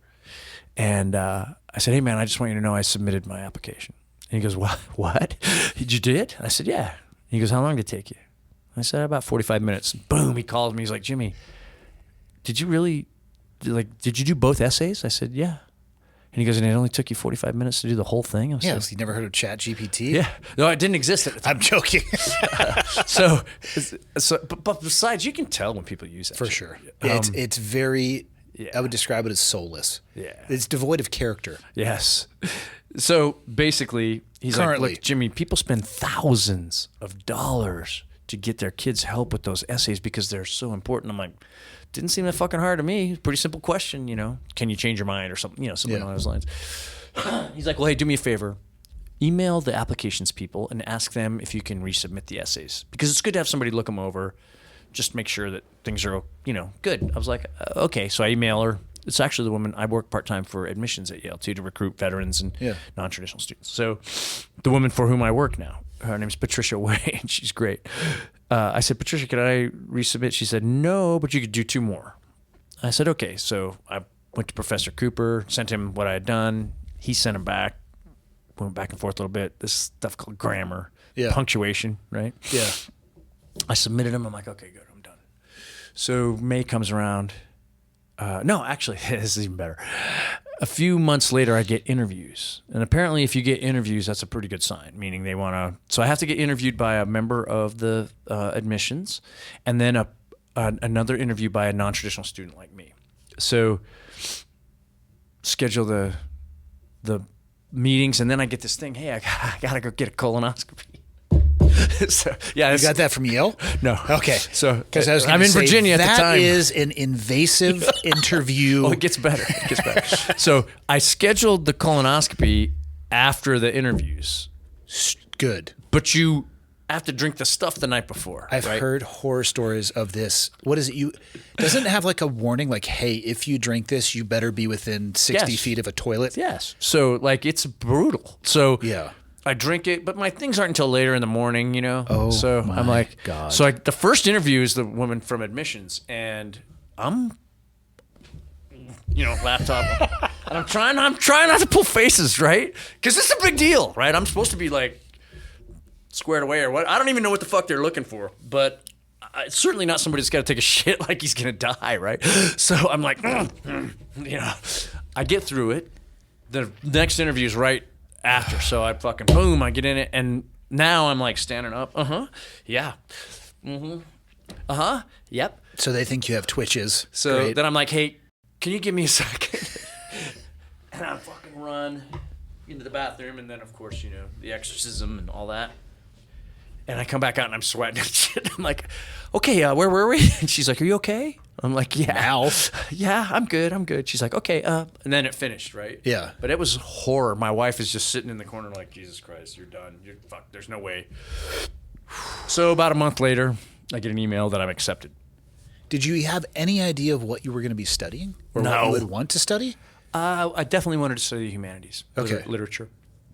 Actually, my kids helped me out with that. You know, I thought philosophy and which, yeah, but literature is just philosophy for people who were more sophisticated. Okay. I'm pulling that. I have no clue. I definitely thought about literature, but the humanities, especially at Yale, is pretty broad, right? So you have to take a pretty broad selection of liberal arts things, language, you know, your math, all those things, those requirements, and then after that, it's kind of on you. So for me, the literature stuff was really, and if I knew how to speak Latin or read and write it, I would probably be a classics major. Really? Yeah. How are you received by the students there? Initially, I would walk into class and they're like, hey, are you the tech guy? I'm like, no, I'm actually the lowest common denominator. Yeah. I'm the dumbest student in this class, guaranteed. Initially, they were like a little bit put off, but they were all fucking scared to death too. Yeah. And they all were like tip top of their high school, so they're pretty competitive anyway. And they're now just away from home for the first time. So we're all kind of in this kind of jambalaya of fear and, you know, whatever. But the second class, my second literature class, I always get everywhere early because the military fucking ruins us. Yeah. And I get there early and like 3 or 4 kids show up early. And they're like, Jimmy, what's war like? Or, you know, and at that point we're not sitting around the fucking CP Shuckers talking shit. These are kids, these people very likely can end up in a place where they're going to have an effect on sending other people's kids to war, or they're in of the case age of the of- ROTC, They're kids, of draft age as well. Yeah. If it goes that path. Exactly. So I'm like, this is amateur hour's over. Like, you need to be thoughtful because what they're going to hear out of you right now is what they're going to carry, you know, because they've never met people like us.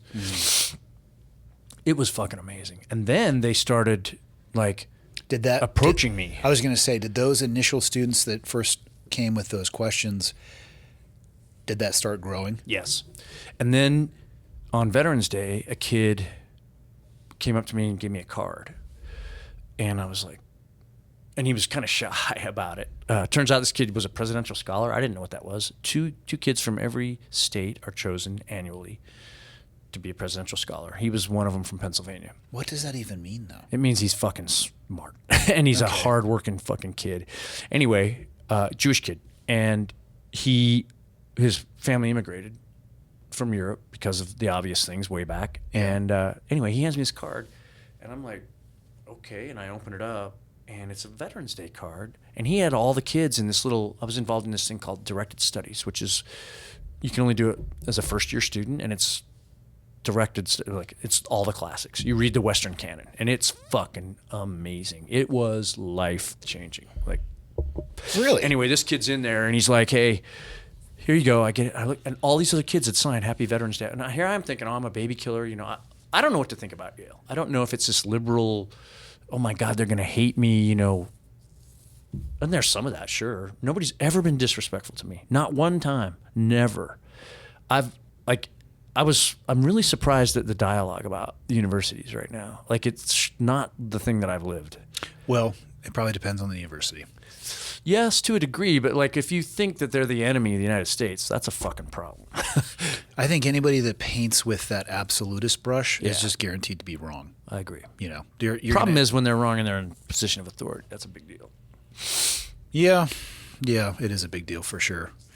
Yeah, there's more nuance than people want to give. It's I mean, but again, when you have 15 seconds to try to make a point on the news, and I'm not making an excuse for the things that people say or how they say it. Right. That's what they're going to go with. Broad brush for everything. Exactly. At any rate, then I started doing, like, I had a core group of friends. Like, and I tell veterans this a lot, because veteran success in college is about 50%. Yeah. And I think part of that is 50% of the veterans who go after and are in, well, this is according to the folks at Service to School. Okay. And they're a pretty good organization. They do really help a lot of folks. I think what happens is, for me, I didn't want to hang out with the veterans. I'd done that. I hung out with my undergraduate classmates. Now, listen, I'm a fucking old man. I go home, I go to bed. I'm in bed and they're still up doing shit. But like for classes or studying or things like that, I learned from them. I mean, fuck, man, these kids got to Yale. They know how to take a test. You know what I mean? And like those were things that I didn't know how to do. And I think if veterans did more of that, moved out of that comfort zone of the veteran, we have our own acronyms, our own, the way we communicate, dick measuring, all of those things. If you're just like one of the regular students and none of that shit matters, it's an amazing release from it. And you can, especially in a university. I think, and this, what I'm about to say, will risk pissing people off. I think most veterans could serve to do that in every aspect of their life. I agree, 100%. And that is not to say that their service, and that's the problem. People hear that, like, fuck you. Yeah. It should be front and center. And if that's how you want to live your life, live your life. 100%. But I have had the experience that you're talking about. If you can, it will be part of who you are for the rest of your life. But if you can shelve it for a bit and maybe don't leave with it, put it the third tier, whatever it may be, the experiences you have, I think, are pretty goddamn powerful. I agree. Or you can keep talking with the same people that you know, and I'm sorry, the world is going to pass you by. Yeah. And that's, some people don't care about that, which is, And I'm not one to tell people how to live their life. I'm just saying that there are other ways that you can do it. Some people get stuck in that self-licking ice cream cone loop, which we probably all did to a degree. Yeah. I'm glad I didn't. Yeah. I honestly, the education thing is significant. And I don't think that it's, I went to Yale, so it's only significant. No, there's great schools everywhere, and people do amazing things at all of them. Like sometimes there's things I don't agree with, I think it's a great, and you know what? The truth is they fucking need veterans. They need people who have placed themselves second, who have put something above themselves, their individual self. Colleges want that.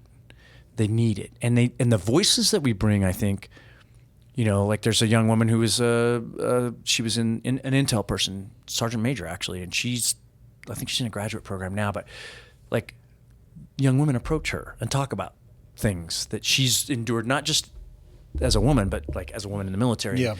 There's all kinds of ways that veterans can help people that you wouldn't think about.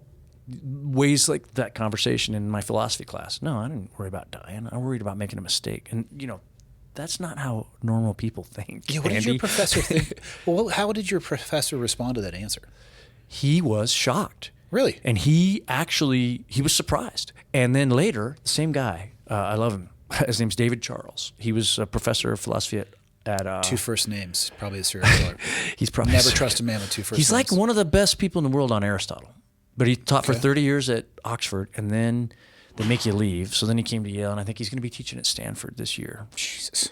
But he came to one of my speeches that year, and afterwards he pulled me aside. He says, "Look, James," and he says that British accent, so I feel pretty fucking sophisticated. Does he have an ascot? No. Does he wear like one of those golfing caps? No. You would never know. Tortoiseshell glasses? He's like old dude wears white tennis shoes. Like he's like a belly jumper at Eloy. Oh fuck! Why don't you just start with that? Right? I'm one of them now. I wear fucking nice shoes. Right? Totally. So, anyway, he said to me, "James, look, man, good leaders are bridge builders." And he said, right now we need some bridge builders, and you're in a very good position to do that because of where you came from. He said, when I first got to Oxford, the guys that were my instructors had been in World War II.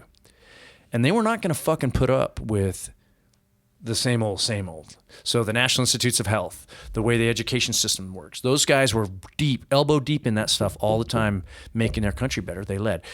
And he's like, you have that opportunity. And I fucking... Bridge building is definitely on my list. And it's so cool because... Just remember the saying, you can build 1,000 bridges and I'll let you fill in the rest.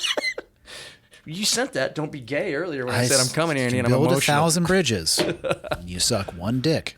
All right? You're Michael. So You do not want to be Michael.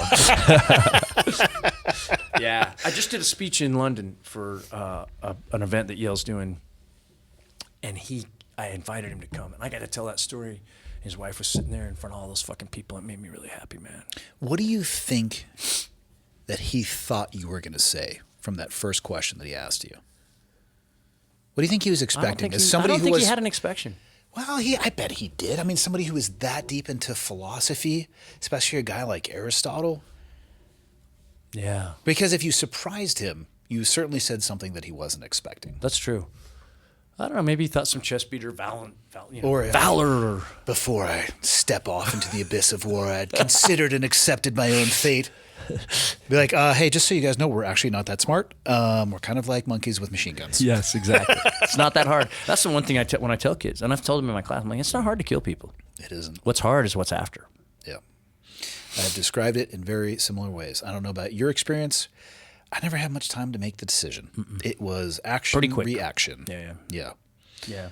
Many times I was just like, oh shit, completely scared to fucking shocked. Yeah. You know. Thankfully I could see at night and they couldn't.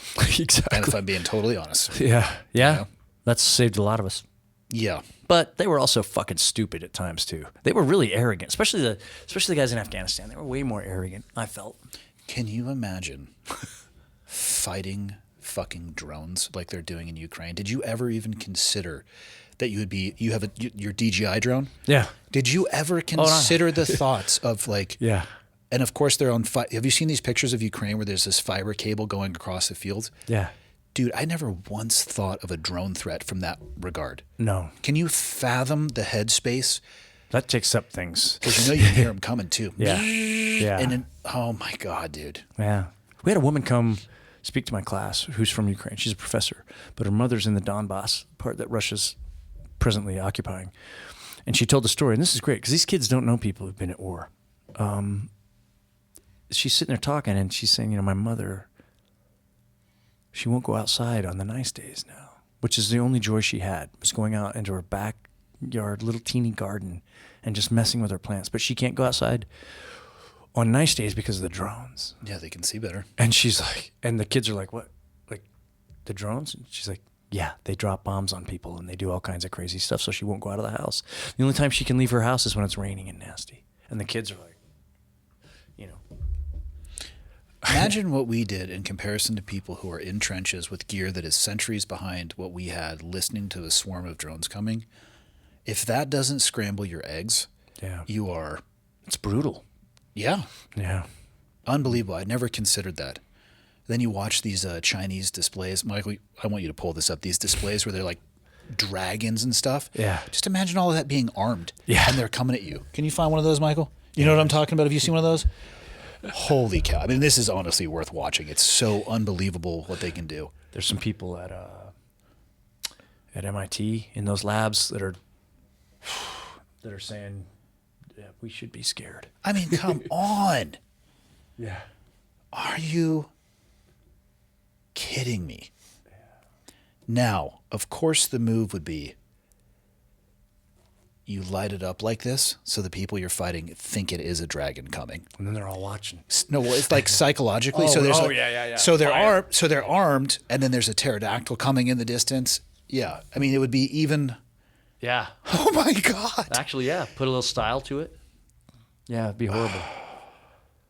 That's funny too. Like when I look at the kids, like the young people, that want to go do the fight. I'm like, what kind of war will they be fighting? Like, what's that going to be like? Have you seen modern special operations now? They're integrating drones, and they have like flip down, like what do they call it? FPV stuff. Mm-hmm. It's a part of the battlefield, man. Like I miss the whole ATAC system and like the flip. Yeah. And there's a pro and con to that stuff. Like you can overwhelm yourself with information, as you know, right? Like you're so heads down. You actually probably should be heads up at some point in time. I never liked that stuff. I always did it off GPS and didn't kind of feel. Yeah, but we're also dinosaurs. And, Yeah, you know. exactly. I heard guys say that about optics on their guns too. So until they started getting their asses whipped, iron sights have been great for centuries. Well, yeah, but I'm going to beat you in this I was going to say, do competition. you want to go to the range here? And my Mark 1 motto aim point is just going to smoke your ass Yeah, yeah. on your MP5 with a handlebar mustache and a fireproof fucking flight suit. Dive socks. Yeah. Okay, so you graduate, and now you're back, and now you're going to teach. When did you make the decision that you wanted to stay and actually teach? So they asked me probably about 3/4 of the way through, what would you really like? And I said, I'd really like to teach a class. And I think, there aren't people like us teaching classes anywhere. And so I'm not a professor. I only have an undergraduate degree, so I can only teach undergraduates. Does and that I mean a get bachelor's help. or a master's? Bachelor's. Yeah. Okay. And I too never went past high school. Well, actually, I am now in this room the only one who didn't go past high school, but yeah. Well, I'm here to tell you, if you want to go to Yale, I can help you. And you would be shocked at how much. You know how much I spent? I don't know if you know this, but I live in Montana. Well, but you can go. I would have to go there, right? Mm-hmm. No. High school diploma it is. Yeah. I'm not against that. I actually don't know what I would want to study. I am not. That's okay. You don't have to say. You can just show up and take shit and then be like, oh, I'll take that. And for guys like us, because we're older, we get 7 years. 7 years to get a bachelor's? And you know what? I had a lot of credits. And you know how many I used? None. The classes were fucking... I would take my neighbors, because they opened it to the public. I took an Italian film class. It was fucking amazing. And him and his wife, my wife, we would go watch these fucking Italian films together. Like, you can... What would you suggest I study? I think what you ought to do is do that directed studies things that I did, and that'll help you. What if I don't like where they direct me? Well, it's really the Western canon. So you start out with the Iliad, the Odyssey, right? You understand I'm dumb, right? No, Like you're these books have meaning I said the to same you. thing. Dude, I said the same thing. Yeah, I tried to read that shit. But here's the difference. You've known me for probably 20 years at this point. You know what I'm saying is true. And it was true for me as well. But again, because of where we come from, we have demonstrated the capacity to not let that kind of shit fuck us up. But I'm telling you, it was fucking hard. I've actually written essays about how cognitive behavioral therapy is basically getting an education. Huh. I think that. Yeah. And I think for veterans, it's incredibly important. And I think The cognitive behavioral therapy or getting an education post? all of it. Okay. But it is therapy on its own. Like if you didn't want to go to therapy and you were in directed studies, let's say, right? So I had a fucking breakdown crying moment in my fucking teacher's office, lecturer, the woman who helped me, she was my director of undergraduate studies, about reading about Hobbes, Locke, and Rousseau, right? So post-Enlightenment, these guys were like, Rousseau is basically, this is my take, my professors will laugh at me. Rousseau was a fucking hippie, right? He's like, if we just let everybody chill, everybody will get along and everything will be great. Mm-hmm. It's when we start making these little governments that we get evil and start killing each other, right? And then Hobbes is like, life is short and brutal. You need a fucking strong hand over the top of you to keep from fucking up. You just shut your mouth and let him make the choices. And then there's Locke, who's kind of somewhere in the middle. And that's kind of who the people who started this country kind of modeled themselves after him. But I'm like, I'll tell you what the fucking original state of man is. We are fucking savages. This is all fucking lofty shit you guys are talking about, but we'll kill each other, rape, fucking steal people's children. Like and actually went into class and remember Old School with Will Ferrell? No, but the one before that one with Sam Kinison where he was the Vietnam vet. Rodney Dangerfield was in it. But anyway, the Vietnam vet, Sam Kinison was a comedian. He loses his shit. I had one of those moments. I was like, listen, Iraq, I remember going into a house. I'm sure this fucking happened to you. The first time it happened, it was so fucking freaky. It was generally they were in the outhouses, right? Mm-hmm. So there was like a main house and there was like an outer house. We go in there and nobody passed this shit down to us. There's a dude in there running at us. And he's got Down syndrome. Mm-hmm. And he's chained to the fucking floor in his ankle. And there's a bucket of water and a bucket to shit or piss in, and a blanket and a concrete floor. And the kids in the class are like, Yeah. I'm like, oh, it gets better. And then I tell a story about where we went to a Target to get some dudes that we just saw fucking smoke a bunch of people on a school bus, Americans and Iraqis. And when we get to the house, we ask them, why didn't you guys fight us? They're like, yeah, we don't get paid to fight you. Then we discover the 11-year-old little boy that they just raped. They had a good time after their fucking shooting party, and they came home and raped this kid. He's got blood running down his legs. Some of us actually went through that kind of shit as children, and we wanted to murder every fucking... And thank God we had a good fucking leader there, and he was like, hey. But then, what do we do with this kid, right? So we're like, we need to help this fucking kid. We're going to take these guys back with us. We should have just killed them, but we're going to take them back. We'll just bring the kid back, and he can go. And they're like, no, we're not child protective services. True story. So I'm like, what do you do with that? Like, Where's that in those books? Yeah. Like, where does that go? And then the kids are sitting, and then, God bless her, my professor, she's like, well then, But I had kids, this is the way these kids are, though. Afterwards, they're like, Jimmy, is there like an organization I can help that, like, is helping those people in Iraq? And I'm like, no, there isn't. Can I piss? Can I take a piss? Yes. All right, so you scared the living shit out of your professor. Yeah. But she was kind.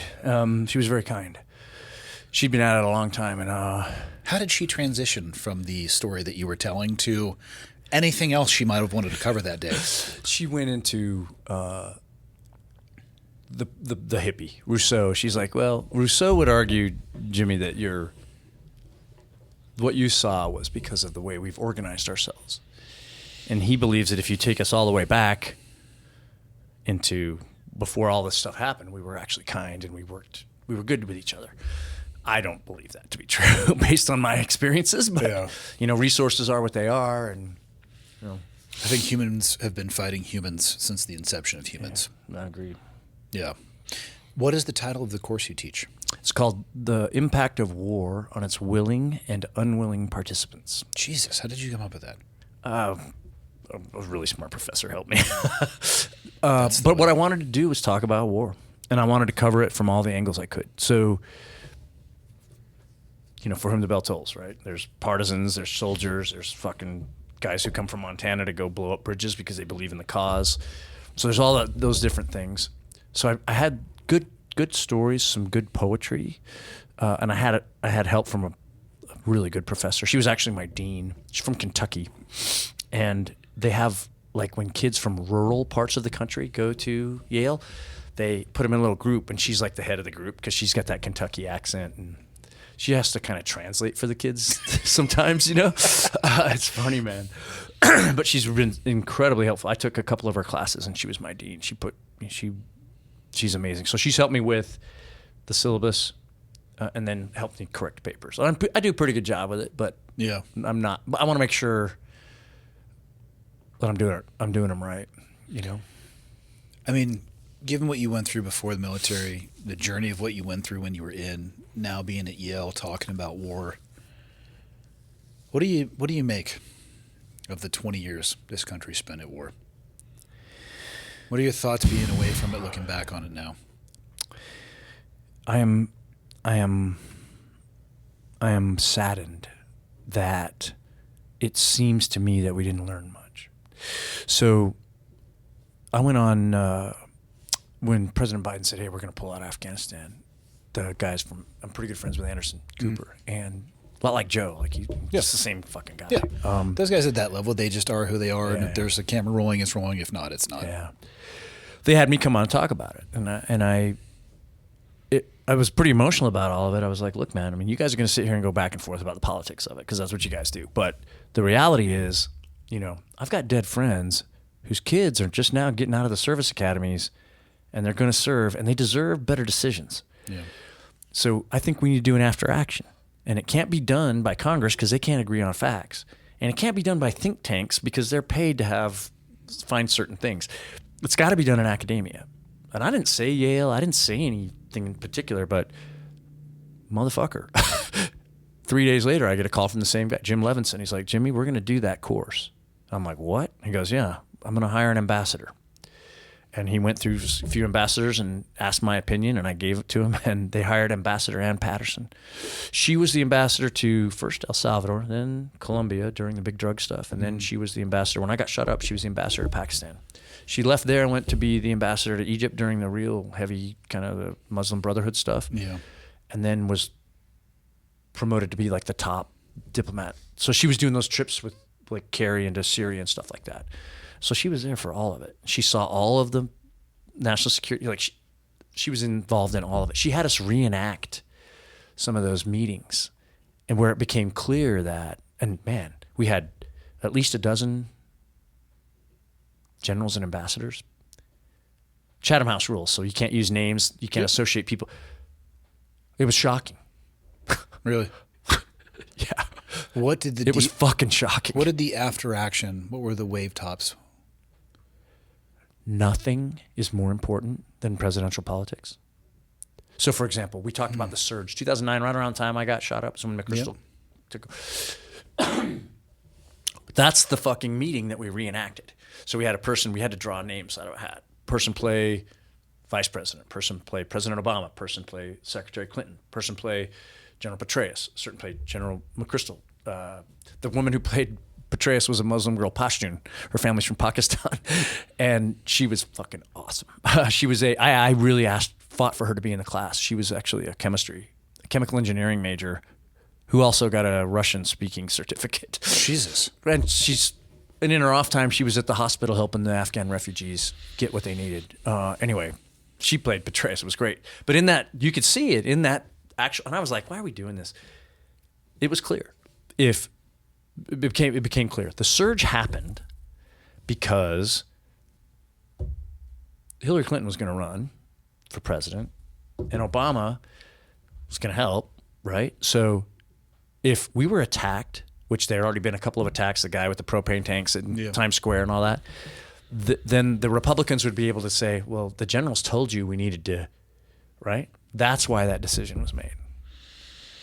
I had a 2-star general look us right in the face and say, if you think that anything is more important than presidential politics in these decisions, you are naive. That's sad. If they were open and honest about that, recruiting for the military would fucking plummet. Yeah. It was shocking. That whole, the withdrawal, God, it is so deeply intertwined. I mean, Biden owns the decision to continue with the shitty timing and all of that. Like, whoever's in the seat makes the decision, you get to own that. Yeah. But anybody who thinks that didn't involve every administration before that, not having the fucking foresight to realize that this is going to have to end and we need to make some changes and we need to think about that, you can trace that shit all the way back. And again, that does not remove the responsibility from the guy who's in the seat, who's like, this plan isn't working. Let's fucking change the plan. I don't care. I agreed upon a date, Yeah. The report we did, he was the one motherfucker that got it right from the get-go. He got in fights with people. He's like, these people don't give a shit. I'm paraphrasing. He was the one guy that called it. He's like, they're not, he did call it right. Although at the end, you're exactly right. It's how many, 4 different presidents? Yeah. It took us 20 years and 4 different presidents to beat the Taliban back into the Taliban. Yeah. But then don't forget the arming that we did as well. Yeah, we gave them flying Blackhawks and driving fucking armored personnel carriers down Kabul, shortly after we left. Yeah. And that's also available to anybody who wants to buy it because they don't have any industry. And they're not recognized internationally. I actually had a meeting with the Taliban for that class. I arranged it because nobody else wanted to have their phone. I don't care if they see that I like to look at midget porn. I don't care. Yeah. So I talked to the head speaker for the Taliban. He was in Kabul. They had to fucking run a little generator. It was in the winters right before Christmas. And I was really surprised. The ambassador said, yeah, I bet I know his talking points. I was surprised.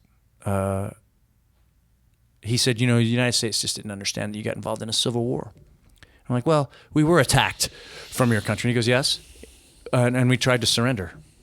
And I didn't know that.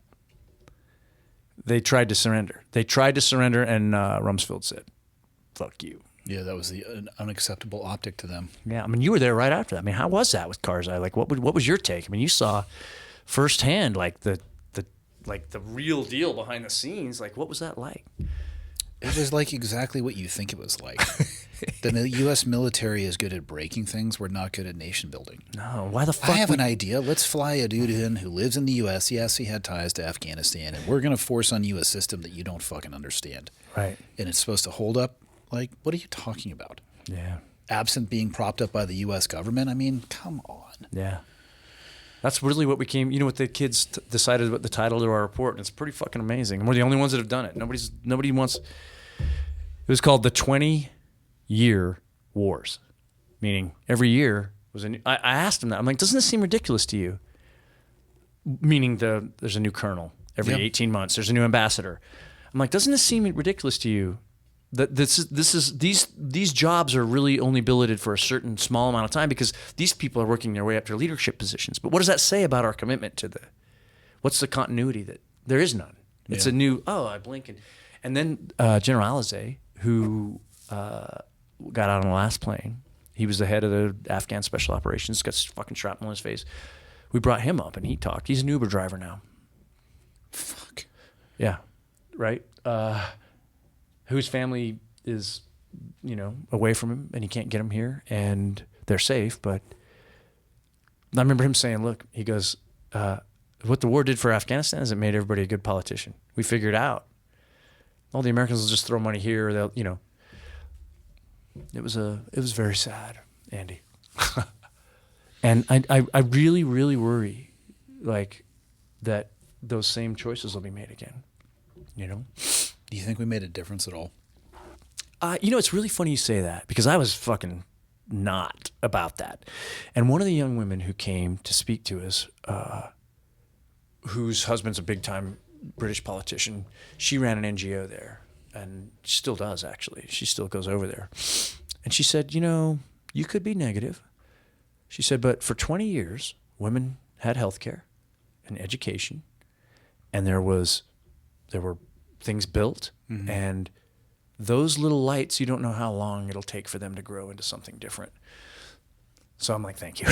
But no, I was pretty negative about all of it. Well, again, like life's just not binary. That the conversation around the global war on terror in that 20 years, it's not binary because that is a truthful pocket of a situation on the ground that did change. I don't have any idea what the impacts of that are. Is it worth the blood, sweat, tears, that went into that? Fuck, I don't know. Remains to be seen. Needs to be judged by somebody way smarter than myself. But it's tough not to be negative about it, especially in a lot of that I think is the optic of how we left too. Like 20 years, and that was the best exit we could do after 20 years. Yeah, you thinking about your dead friends. Fuck. Yeah. Yeah, that's the hard part for me. Yeah. It's the really hard thing. And I think about Lou. I think about guys that, that. Jonas, the OIC, who's in my buds class. Yeah. I knew most everybody on that bird. That was my troop when I was there. Yeah. I mean, obviously I had been gone for years, and even if I had stayed, who knows, because obviously guys hop around a little bit. But yeah, I knew most of the people on that bird really well. Fuck. It's fucking horrible.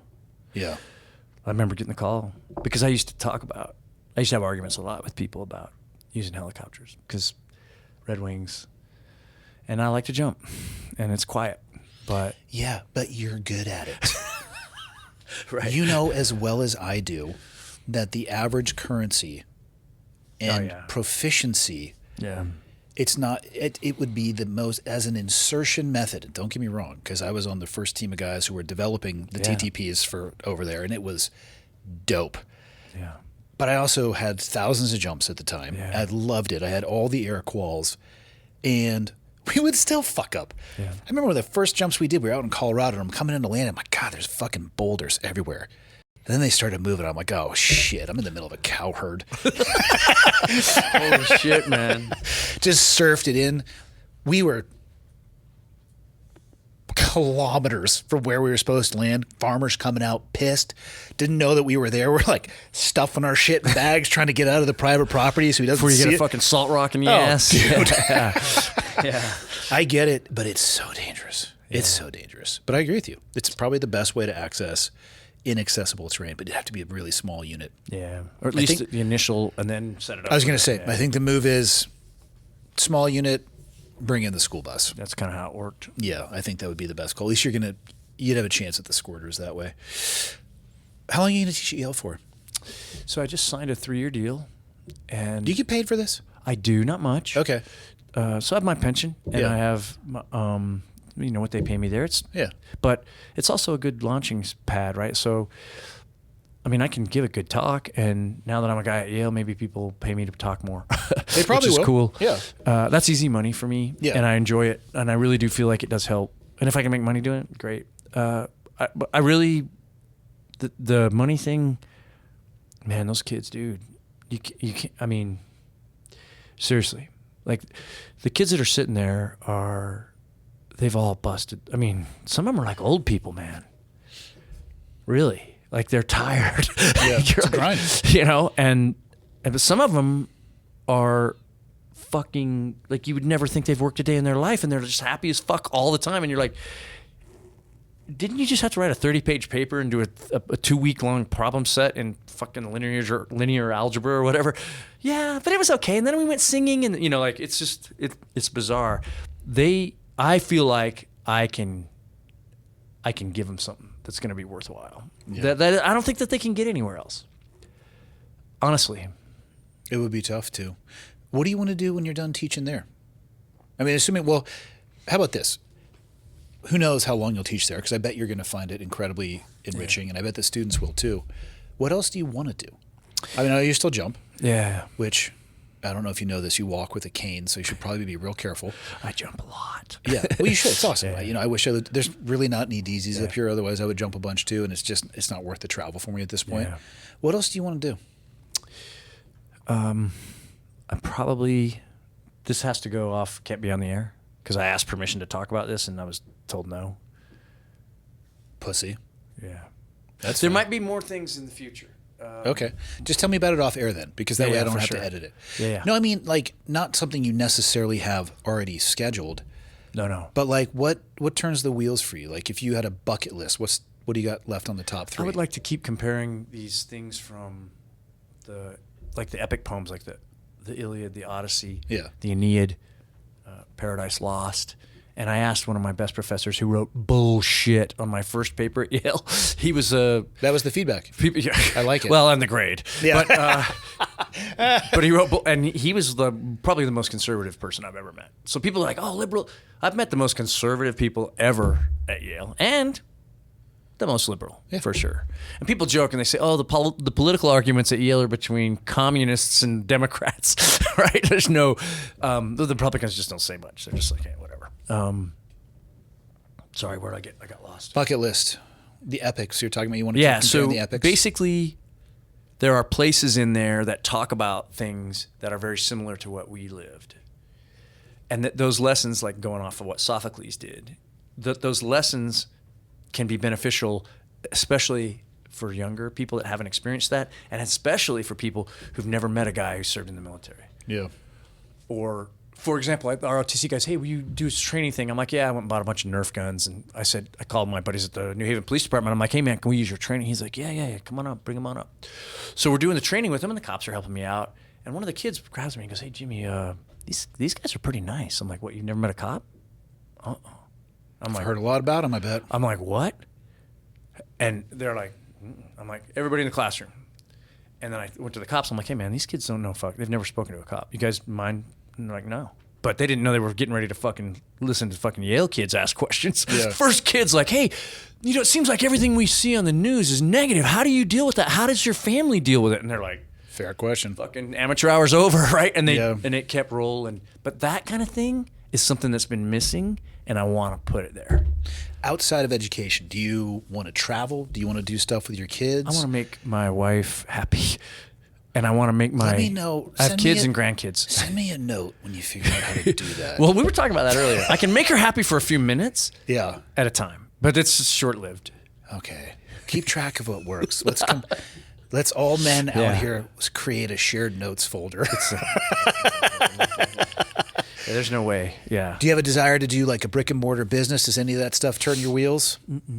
I definitely would like to be in situations with different groups of people talking about things that matter. Would you go back to Iraq and Afghanistan as a tourist if you had the chance? Yes. I would too. I got asked that question recently. I had to think about it for a while. I for sure would. I would really too. would actually like that. I think probably more towards the tail end of our life. I bet you that'll be an opportunity. I remember when like John McCain and John Kerry went to Vietnam. I remember that, and they both, John There's some Kerry time in was- between, yeah. and they changed that relationship with Vietnam, right? So I remember that. I remember when that went down. I don't know that I'd want to be involved in politics, but I definitely would like to be in a position where I can build bridges. Just remember, 1,000 bridges. Yeah. I am terrified of politics. You should be. I can't tell if the ecosystem is so utterly corrupt that it can ruin the best of us, or people who like power are seeking out that type of ecosystem. I think it's both. I do too. I land at that, and I think it needs to be treated like a really, really powerful medication. Like ibuprofen has a maximum dosage per day. Yeah. Why can we not realize that people in that level, what's the saying? Absolute power corrupts absolutely. Why can't we realize that that is the same thing? Yeah. How about this? 2 terms, fuckers.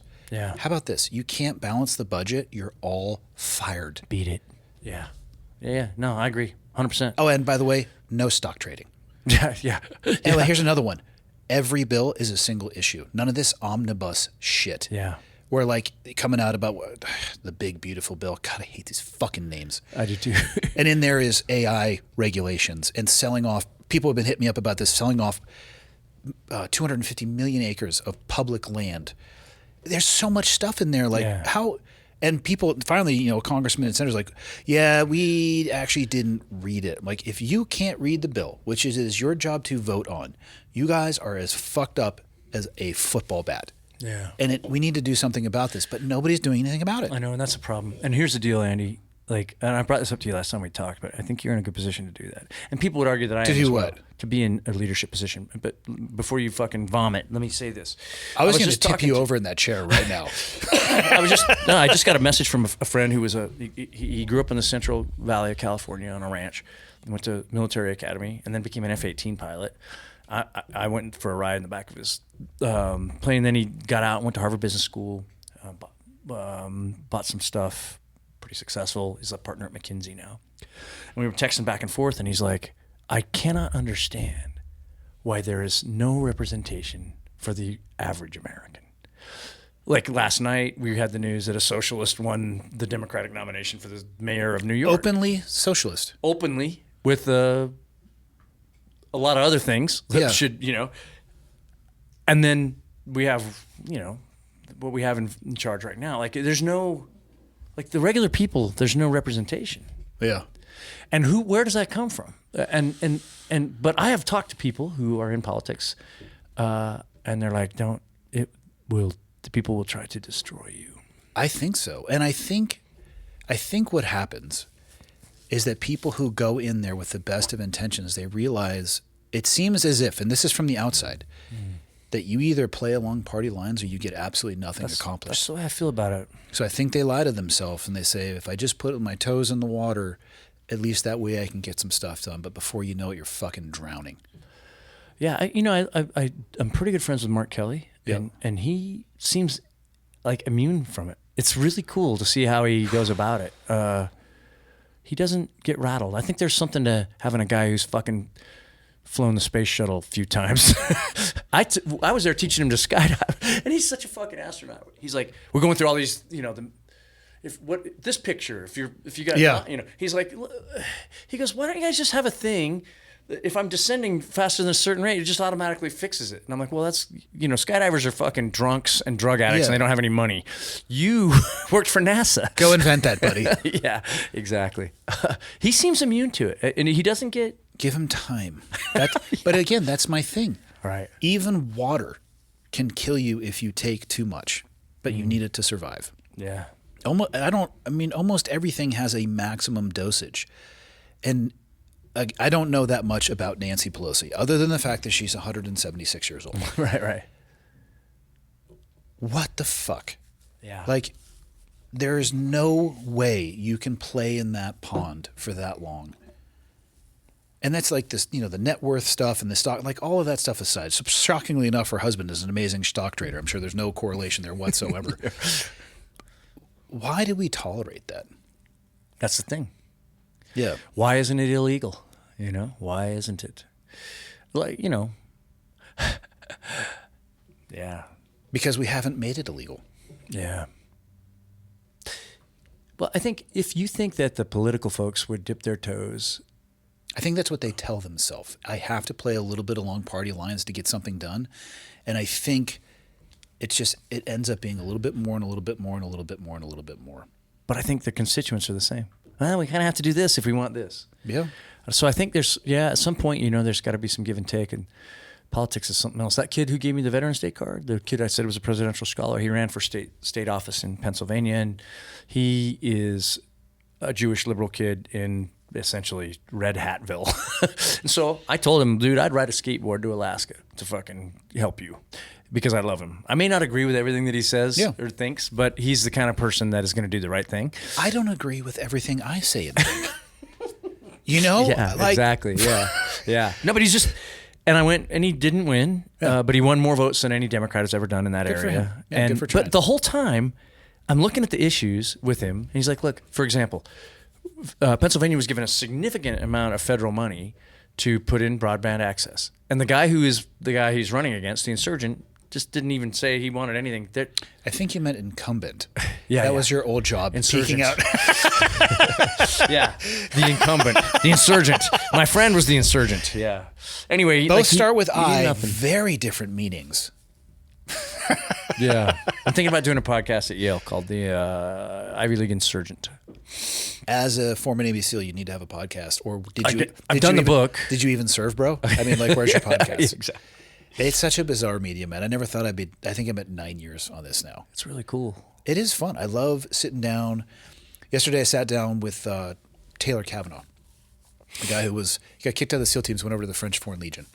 Oh, wow. Came back. Like, what a crazy story about his life. Oh, fuck, I bet, man. Yeah. And, you know, one of the episodes that hasn't come out yet, I sat and talked with one of the guys who was the head of the FBI Behavioral Sciences Unit, where they're profiling people.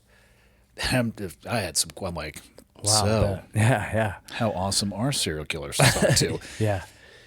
It's just insane, the people I've been introduced to. It's fantastic. But yeah, you haven't actually been a SEAL unless you have a podcast. That's what I've been told. Okay, I better get out of it. You already did the book, so I mean, it's like, Yeah. get on it. Yeah, for sure. I tell you, man, the thing that's exciting, nobody gives a shit about the SEAL stuff. It's the Yale stuff. That seems The Yale stuff, to me, is cooler than the SEAL stuff. Yeah. It hurt less. I bet. Maybe not mentally. Yeah. Oh, dude, man, there were some fucking rough nights. I bet. Oh, reading some of that stuff. And like all these issues that we've been talking about, like the Aeneid, you know, so Caesar Augustus. There's the Iliad and the Odyssey. Those The are salad guy? He's also an insurgent. Yeah. He says, "Hey, we need one of those." Virgil, you're the fucking writer. Do it. So he writes it. Virgil does it. And then on his deathbed, he's like, "Don't fucking publish it." And of course, the Caesar does what the fuck he wants. He fucking publishes it, and it's out there. But at the end, there's a spot where the hero, I guess, you could call him that, he has a chance. He's getting ready to smoke this dude, and he kind of stops for a second. And the dude had killed a friend of his and taken a piece of his uniform, and he was wearing it. And when he saw it, he killed him. I used that particular thing in my senior thesis, and I went back and forth. And there's all these academics have written about it. Is this a time, like, this is an example. This was written for the Roman Republic, motherfucker, right? Like, what if he just said, "Hey, okay, here, I'm going to help you out"? What would that have made a difference? Would he be a pussy? Would he, you know? And it depends on who you talk to or who you read. The professors that have studied this stuff and understand Latin and understand what the culture was like then, and they argue. And guys are like, no, he had to kill him. He didn't have a choice. Like, if he wouldn't have been the savior of Rome or whatever. It's all fiction anyway, but those types of things, when you get in and you start digging around in them and you've lived what you've lived, they have a different meaning. And when you can mix that up with people who don't understand any of it, it's really helpful. Like, they can touch it in ways through you and vice versa, right? Yeah. It just changes the way you think about things, how you think about things. And I think that's a gift. for sure. But fuck, man, it's also scary. And there were a lot of sleepless nights. And there were a lot of like, how the fuck am I so stupid? Like, really? You want to fucking feel dumb? Come on. I'll put you in a class. And you're like, holy fuck. You know, like, what the fuck are these kids eating? You know, it is. Good for them, though. I'm glad that there's people out there like that, because I'm not going to change the world, but I'm glad to know that there are people out there that will. They fucking, man, my favorite experience in that class, this girl looks at me, second day. And they have to apply to be in my class, so I can kind of go through, I ask a specific question and they answer it, and I kind of try to, what I really want to do is load it so that it's completely as broad-based as possible. So I have the most progressive student on campus and the most conservative, and I want to try to, she's one of the most progressive, and she's from New Jersey. And she said, Jimmy, I do not support the U.S. military. And I'm like, and I think she was thinking maybe I was going to have a hard time with that, you know? But I'm like, okay, it's America. You can say what the fuck you, and I actually did say that. I'm like, you guys can say what you want here. As long as you don't threaten each other and aren't disrespectful, I would ask that you try to be kind to each other, because it's going to help us have better discussions. But you can say what you want in here. I don't care. You can burn me in effigy as your final project. I don't care. Yeah. What I want is honesty, and I want us to get after it. Dude, the next class, I'd actually invited somebody from our former crew to come talk about PTSD and moral injury and that stuff, but he couldn't make it. And so I did it, which probably shouldn't do, because you don't want the kids to worry about you. You know, you're the professor. At any rate, as soon as I'm done, I sit down and I told some pretty ugly stories, my personal involvement. And that girl, same girl that told me she didn't support the military, she said, Jimmy, we see that veterans have a suicide problem. How do we know you're okay? That's the range. You see what I'm saying? Like, and I told guys, friends in New Haven, I'm like, yeah, this girl in class today, she said, I don't support the U.S. military at all. And guys are like, I couldn't sit in a room with her. I'm like, why? Exactly. That's the problem. You got to be deeper than that. That's the problem. Yeah. So outrage is optional. And then the girl looks, so there's 5 ROTC kids in the class with me. She turns to him, she goes, why do you guys want to serve? And where the fuck does that conversation happen? You see, that's the gift. Yeah. That wasn't me. I just kind of tried to create the environment. Yeah. That she's like, why? And then the kids, they're like, whoa, why do I want to serve? And it was interesting to hear him talk. Oh, you know, my family, it's tradition, or financially, it's really helpful, you know, blah, blah, blah. Like, that shit doesn't clearly there's at least 5 kids that are going to serve their country. And then there's probably a few kids in this class that are going to end up in a position, maybe not necessarily a leadership position, but somewhere where they'll be able to touch or influence a decision about sending those guys to war. That is why that conversation is important. That's why I need to keep doing what I'm doing. I really feel strongly about it. And I think the people who asked me to do it feel that way as well. That's awesome, man. And I got really, really good reviews, which was good. Good. Because I was afraid. I've gotten some bad evals in my day, Andy. As have I. The rubber room was actually instructional. When you can't do anything but just sit with yourself, at first it's hard. And then you get to a place where you're like, what do I want to do? How long were you in there? Not long, just a day. It's rookie numbers. Yeah, exactly. But, I mean, it's actually worse like living on a submarine, you know? Yeah. Yeah. I mean, they're going to feed you. You know what I'm saying? Like, they're not going to let you go too crazy. What do you want to close it out with, man? We've been at it for almost 3 hours. No, I'm serious. I'm going to press you on that. Like, press me on what? Like leadership stuff, man. What are you There's a lot of, why don't you run for office? The office of Go Fuck Yourself is currently taking applications. I don't know. Look, you have a platform. You're not hiding anything. I don't know if I'm the right person. I'm not. I try to be as transparent as humanly possible. I don't know if I am the right person for it, man.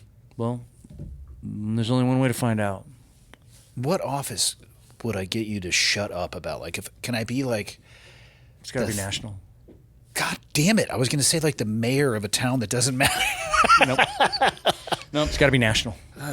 And is there like a janitorial club I could do? Like... No. And look, there's a lot of guys from up here that have run for office. You know, I don't know if military service necessarily qualifies you for government service.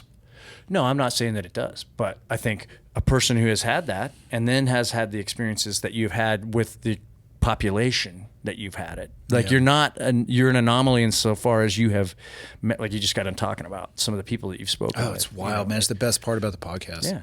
So wild. But that look into humanity, because you're not up here talking about fucking what's your favorite color, right? Sometimes, depends on the guest. But that look into real humans and sitting across the table, that's exactly where it's at. In fact, in my speech in London, I said that. Sitting across the table, you see each other's humanity. It makes it a lot harder for you to kill each other. I am trying very hard as I get older to take steps outside of the optic that I know that I have to try to see things through other people's eyes. Because I want to understand. It doesn't mean that I agree with them, but I just want to understand what they're saying. I also think that you've proved everything you need to prove. And I think that's something that is rare in politics. I think Mark Kelly's the same way. He doesn't need to prove shit to anybody. I think it'd be pretty dope to fly the space shuttle. I think so too. I asked him. I've only asked him one time. Oh, actually, he didn't fly the space shuttle. What? That guy came down in a little pod. Whatever. He said he had like a button. It was probably like the undock button. I bet that's exactly what I it said. said. What does it look like when you're coming back through the atmosphere? He goes, everything's fire. Yeah, you can't see anything. Everything is fire. Yeah, it's all. Ooh, man. Yeah. I feel like that's a real bumpy ride, and you're really hoping that the contractor put the thing together properly. You should have him come on your show and have him talk about when he went to pick up those bodies that when the one fell apart across the state of Texas. Well, you'll have to link me up with him because I don't have a easy day. Okay, yeah, that's an easy one. Yeah, what do you want? I mean, I would like to close out with this. Here's the best I'll give you. I'll consider the public office thing. I think he really should. I'll lightly tell you to your face that I'm considering it. Okay. But Good. behind the curtain, maybe not. Yeah. I have to pitch two things. Yeah. But the nonprofit, fortunately, I was blessed with people who are smart and know how to run it. So I've stepped away from it because of the emotional stuff it took on me. I'm going to do more with that. Those dogs go to work on behalf of Americans and communities all over the country, and they deserve to be taken care of. You're talking about Spike's Canine, right? Yeah. Yep. They deserve it, and they need it, right? So medical, bulletproof vests, custom fit, little things like goggles, all the stupid things. These dogs go out and they get after it, and they don't have a voice. They don't have an advocate, and that's what we try to do. And I'm very interested in making sure that goes really well and gets better. And I'm really keen on getting veterans into college because of the personal experience I had with it, the way that it helped me reshape. Actually, it changed the view of the world that I had. The world was pretty fucking dark for me.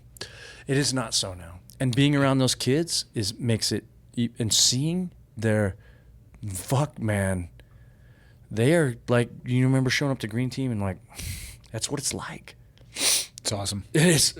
But it's about fucking math or fucking art or. There was a veteran at the art school invited me to his final like project, and I fucking wept. He put betadine in the paint, and once you smell betadine in the hospital, you see where I'm going? Yeah. So there's shit like that. Art, the art gallery there is my fucking church. I'm there like 3 times a week. Anyway, veterans would do really well there. The world needs veterans in academia, and veterans need to be in academia. And if you want to go to Yale, here's the problem. Like me, I self-selected out before they even. I'm like, I'm an idiot. I had a poor grade point average. Doesn't matter. If you had a really bad grade point average, take a couple of college courses and something tough, get good grades, and send that in. It's mostly about the essays and your ability to handle all that shit, which you already have as a veteran. Okay. When are you coming back on? Soon. I'm going to come audit your course and give you the worst fucking review you've ever had. I want you to come and 1.5 star. I want you to come speak. My instructor insulted me and told me that my feelings are stupid. All right. Sometimes Jimmy gets a little cranky. I have no business speaking at Yale. See, I said the same thing. And guess what, man? You know what? When my class was over, nobody left. Everybody stuck around. I thought the same thing, Andy. You know what? There are some fucking really smart people at Harvard and Yale and Cornell and fucking University of Montana, whatever. There are smart people who have spent their lives working on studying these things to become experts and be able to translate that to the next generation. But there is not a lot of people who've actually done some heavy duty shit. Yeah. You are more than welcome to come, and I would actually like you to come and talk to the class. And Can I wear an ascot? you can wear whatever the fuck you want. Oh, yeah. Get like an English suit. We had Several General Miller pieces. come, and he's like, I want to go to a fucking toga party. And the ROTC kids are like, okay. And they're like, so this fall, they're going to hang Never take a general to a toga. Like, first off, you guys are about to learn a really important lesson. Don't hang out with the boss after hours. A He's not retired fun. general is the same thing as a general, all right? Like, when you achieve flag status, just go the other way when you see the flag officer. Yeah. Run. Yeah. Well, cool, man. I'll let you guys. What are you guys going to do for the rest of your time in Montana? You fly tomorrow? Yep, we're going to go see, there's a woman who lives here who's a producer at CNN who I'm pretty good friends with. Her name's Carrie Pritchard. Really? Yeah. If you Still want a to meet- producer for CNN? Yep. She works remotely. Well, I guess that. She works for Anderson's show. Cool. And she is fucking awesome. And I can make that connection too because she's a good person to know for a lot of reasons. Okay. But she lives in Whitefish. I think we're going to go over and see her, have a little dinner, and then we get up early and go home. Cool, man. You got, what airline are you flying on? Delta. You on the 5 a.m. flight? Yeah. No, 7. Yeah. Where's your connector? Minneapolis? SP. Minneapolis, yeah. Oh, I was going to say my wife, I think, is on the 5 a.m. flight. She flies? No, as a passenger, yes, Jimmy. As do most of us. I thought she was a pilot. I thought she was a pilot like you. No, she's a jiu-jitsu coach. Oh, shit. Yeah, she's a world champion jiu-jitsu competitor. And Are you coach. serious? Yeah. So that's cool. It's your house. It's awesome. I do the dishes when I'm told. That's so fucking cool, man. Yeah. It's like, I will clean the house. Yes, ma'am. Yeah. No, it's awesome. Are we done recording?